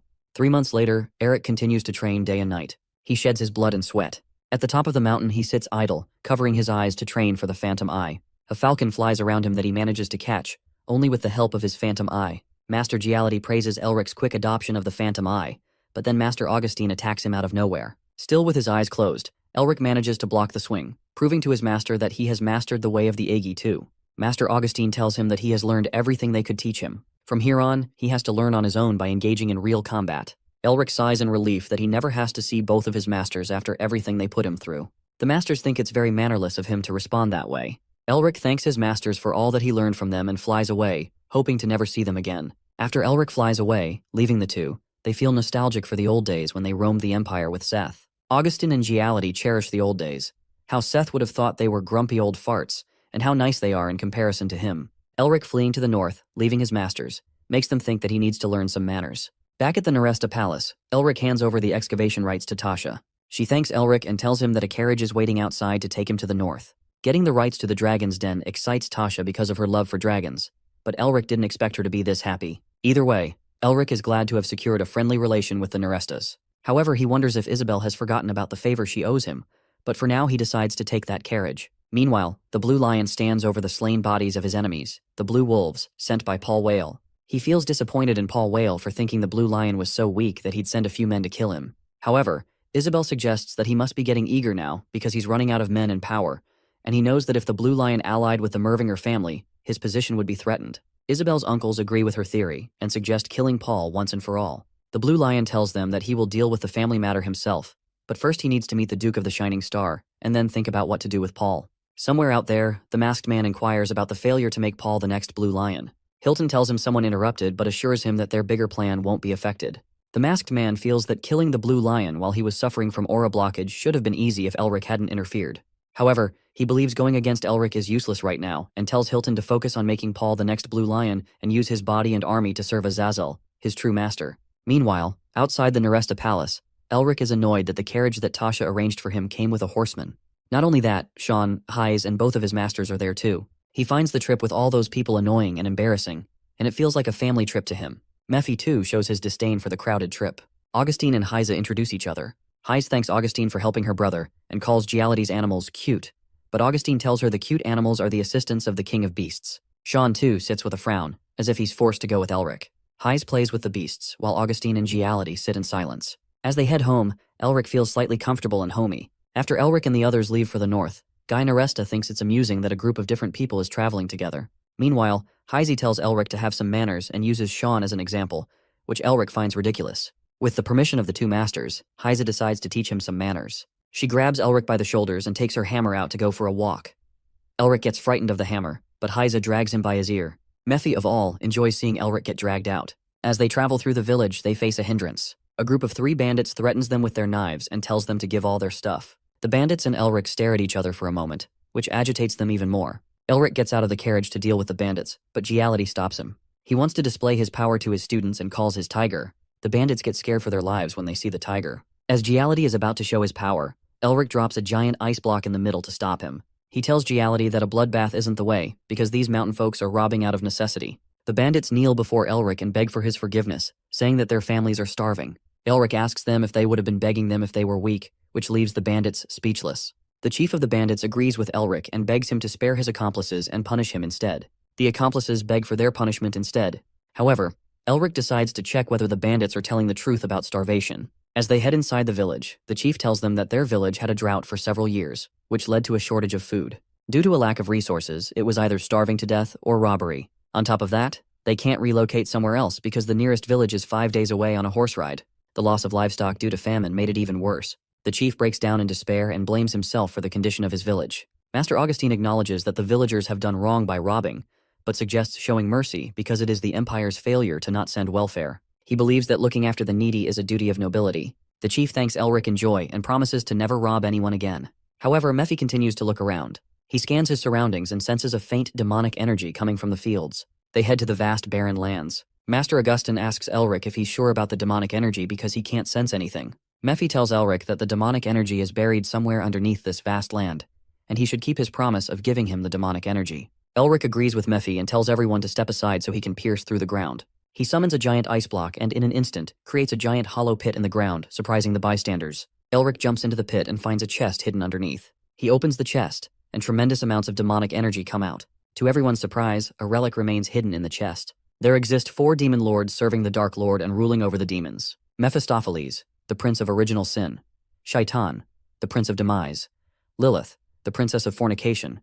And Azazel, the prince of insanity, the demon lord and tyrant who controlled the biggest army of higher demons. Azazel was obsessed with the human world and destroyed countless kingdoms under his invasion. The totem is made by Azazel's followers to use it for human sacrifice. Elric suspects that the totem made for human sacrifice could mean that the villagers were to be sacrificed for Azazel's revival. Mephi agrees that the suspicion is most likely true. He tells Elric to absorb the demonic energy of the totem and give it to him, but then Master Augustine interrupts. He suggests handing over the information to the Bureau because the totem is a discovery of the traces of demons exterminated 30 years ago.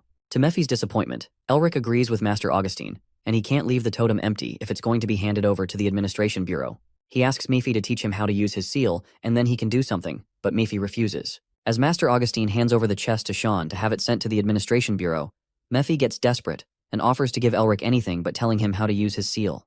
Between Sean, Mephi, and Master Augustine's wish to send it to the Bureau, Shu takes one over. He senses the demonic energy in the totem and absorbs it in an instant. Mephi gets angry that Shu took over his target. Elric suggests that a totem can't bring drought to an entire village, and there must be more. Meanwhile, somewhere out there, Azazel's followers worship him while the High Priest feels something is wrong. He senses Elric's interference with the relic. The High Priest with his worshippers stands before the gigantic statue of Azazel. He asks him for his wrath to punish the disturbers. The High Priest tells his followers to tell Judah to go to Kaya and perform the revival ritual before heading north. Meanwhile, back at the village, Elric stands by the lake. He wonders why no one noticed the demons. However, the villagers are happy that they got back the water again to regrow crops. Too many people were sacrificed, but not anymore. Master Augustine tells Elric that the evidence has been sent to the Administrator Bureau, and now it is up to them to start the investigation. He assures Elric that the officials around the village will be held responsible too. However, punishing them is no longer in their control. Elric agrees with Master Augustine.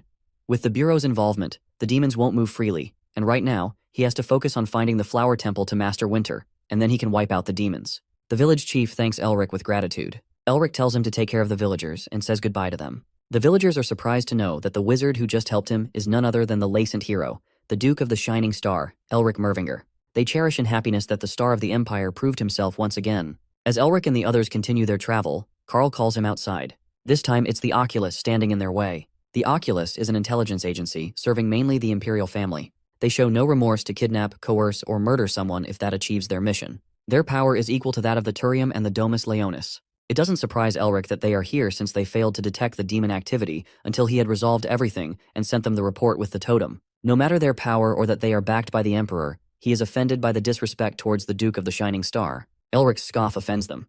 The Oculus begins to boast about the Oculus's power, but he interrupts him, showing no care. He uses Shu's power and tells them that the fact that they're doing fieldwork probably means they're a Viscount at best. So with or without the Imperial family's backing, they cannot talk to the Duke of the Shining Star like that. Elric's demonic power forces the Oculus to give in. They didn't know he was at the level of a high wizard. Having no choice but to give in, the Oculus agents look at each other, agreeing to a common understanding. The Oculus takes his mask off, bows before Elric in respect, and apologizes for the disrespect. He went too hard with his display of power, but rightfully so. Because he believes if he hadn't done that, they would have seen him as weak and bothered him at every chance they got. He tells them that if they do something like that again, he will inform the council. The Oculus walk away, grinding their teeth at Elric in anger. But there's one more person who isn't done with them yet. Master Augustine approaches him and tells him that they dared disrespect his student, but if it were him, he would have taken their head for it. All sorts of emotions take over the Oculus agent. He never thought Elric would be a student of the strongest wizard of the Turium. So much lack of information makes it clear to him that he needs to change his informants to someone who can actually do their job. Having failed the intimidation tactics, the Oculus agent formally introduces himself as Patron from the 4th Bureau of Oculus. Elric realizes that he's from the Crown Prince's side and wonders if the news has already reached him. Elric's arrogant lack of seriousness annoys Patron, but he's forced to smile and be polite. He tells Elric that they have been secretly pursuing the remnant demons for some time and discovered an unidentified group recently. Elric tells him about Grigory, showing that he already knows, which makes Patron wonder how. He forgets that Elric is a Mervinger, a natural enemy to the demons. Elric only sent the Bureau 1 totem, so Patron inquired about the remaining 8 pieces. He tells Elric it is illegal and recites Article 2, Section 2. According to the article, the items relating to demons must be stored by the Imperial Court as evidence. Elric counters with Article 8, Section 1. The article states that with private ownership, the demon items can be owned by private individuals for research purposes with permission from the relevant authority. Elric already has the permission. He calls the Oculus slow to catch up. Patron shakes and trembles in frustration. He asks Elric one final question. He asks how Elric knew the exact location of the totems. Once again, Elric uses his family name to avoid answering the question, which frustrates Patron even more. Having been done with the Oculus, Elric tells them to end it here. Patron hates Elric's arrogant attitude, but he can't say anything. He politely thanks Elric for his cooperation and leaves in his carriage. After the Oculus leaves, Sean calls Elric out for being so daring against the Oculus. However, Hyze thinks he did great. Giality tells Elric that the Oculus isn't the kind to let go, but Elric tells him that he doesn't plan to let them go like that. Not after they bothered him for no reason. Meanwhile, Patron kneels before the Oculus agent and apologizes for having failed. The Oculus agent changes back his disguise, revealing that it was the Crown Prince Garrett's all along. He tells Patron that it was him, the Crown Prince, who has failed them. The Crown Prince might have thought that his disguise was convincing, and it might have been if not for Elric's phantom eye skill and his control over animals. A bat sat observing everything, and Elric got wind of the Crown Prince's plans. The Crown Prince tells Patron that it's him who failed them, because it was his decision to meet Elric out of jealousy to hold him in contempt unfairly. However, clearing the remnant demons in hiding is more important right now. Patron tells him that House Garrett is working for Grigory. Their entire household is made of demons, and every bit of circumstantial evidence from the totems points to their estate. The Crown Prince tells Patron that in order to gain an advantage in the battle for the throne, he needs to succeed at this mission without any failure. The Crown Prince still has feelings for his former betrothed Isabel. He had to break off the wedding for political reasons, and Patron thinks that the reason the Crown Prince joined him in disguise was to find out information about the man who saved Isabel. Patron only wanted to make the Crown Prince more comfortable. However, his attempt to put down Elric gave him a reason to humiliate them. The Crown Prince will soon be the son leading the Empire, and therefore he cannot get involved with Elric anymore. Patron decides that it's time that Elric dies. However, Elric still observes all the plotting with his bat. Meanwhile, the Oculus gather outside the demon zone with the order to wipe out everything. Among the Oculus, Sean, Elric, and Hyze fight the demons too. Because of this clever involvement, Elric was able to obtain some information. Seeing the Crown Prince in disguise among the Oculus was just a bonus.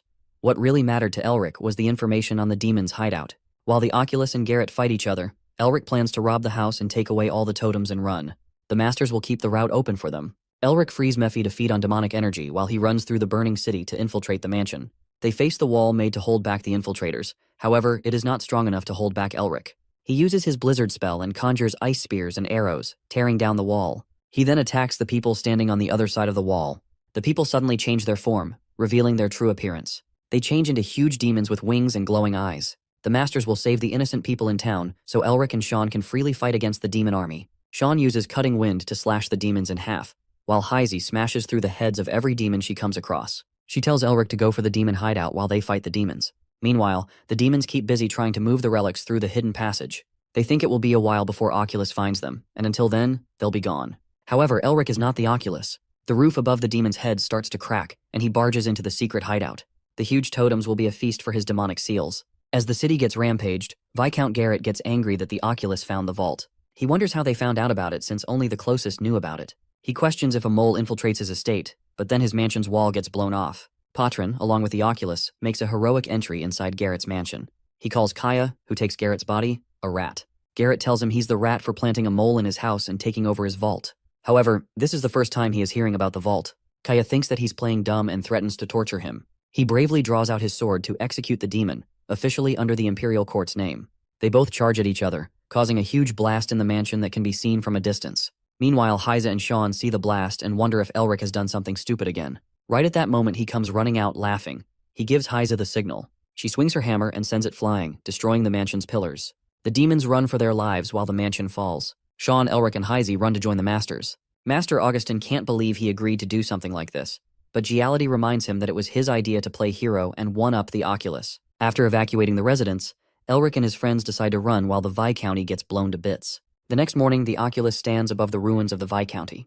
Patron gets angry that things didn't go as planned, and that Kaya had managed to get outside help. All was buried underneath the rubble, but then one of the men tells Patron that the vault has been found. Although it was a minor setback, Patron's mission is to gather evidence of the demons and present them to the Crown Prince. The achievement can win him the throne and also make Patron the next director of Oculus. By planting false evidence of Elric's involvement, Patron can even finish his family as an added bonus. While Patron plots for his agenda, his men call him to show him the vault. To their surprise, the vault was already empty. At first, Patron thinks they had moved the totems already, but then he realizes that Kaya didn't know about the attack beforehand, and he thought the Oculus had planted a mole. Suddenly, he realizes that a mole exists, not within Garrett's County, but within the Oculus. Meanwhile, Elric laughs over the thought of the Oculus's disappointment when they find the empty vault. Master Augustin finds his mischievous plays amusing while Mephi still sits upset. Elric calls him a petty demon lord and says he should have taught him how to use the magic seals. When they found the vault filled with demon energy totems, Mephi told Elric to fulfill his promise if he wants to make any future deals. So, he agrees and lets Mephi absorb the demon energy. Mephi enjoys and savors every bit of demon energy. He finds it more delicious, especially since it belongs to Azazel. But then, Elric stops feeding him and uses Mephi's desperation to get what he wants, the trigger to the seal of original sin. He threatens to feed the rest of the demonic energy to Shu if Mephi doesn't give him what he wants. Mephi grinds his teeth and burns in anger but gives in at the end.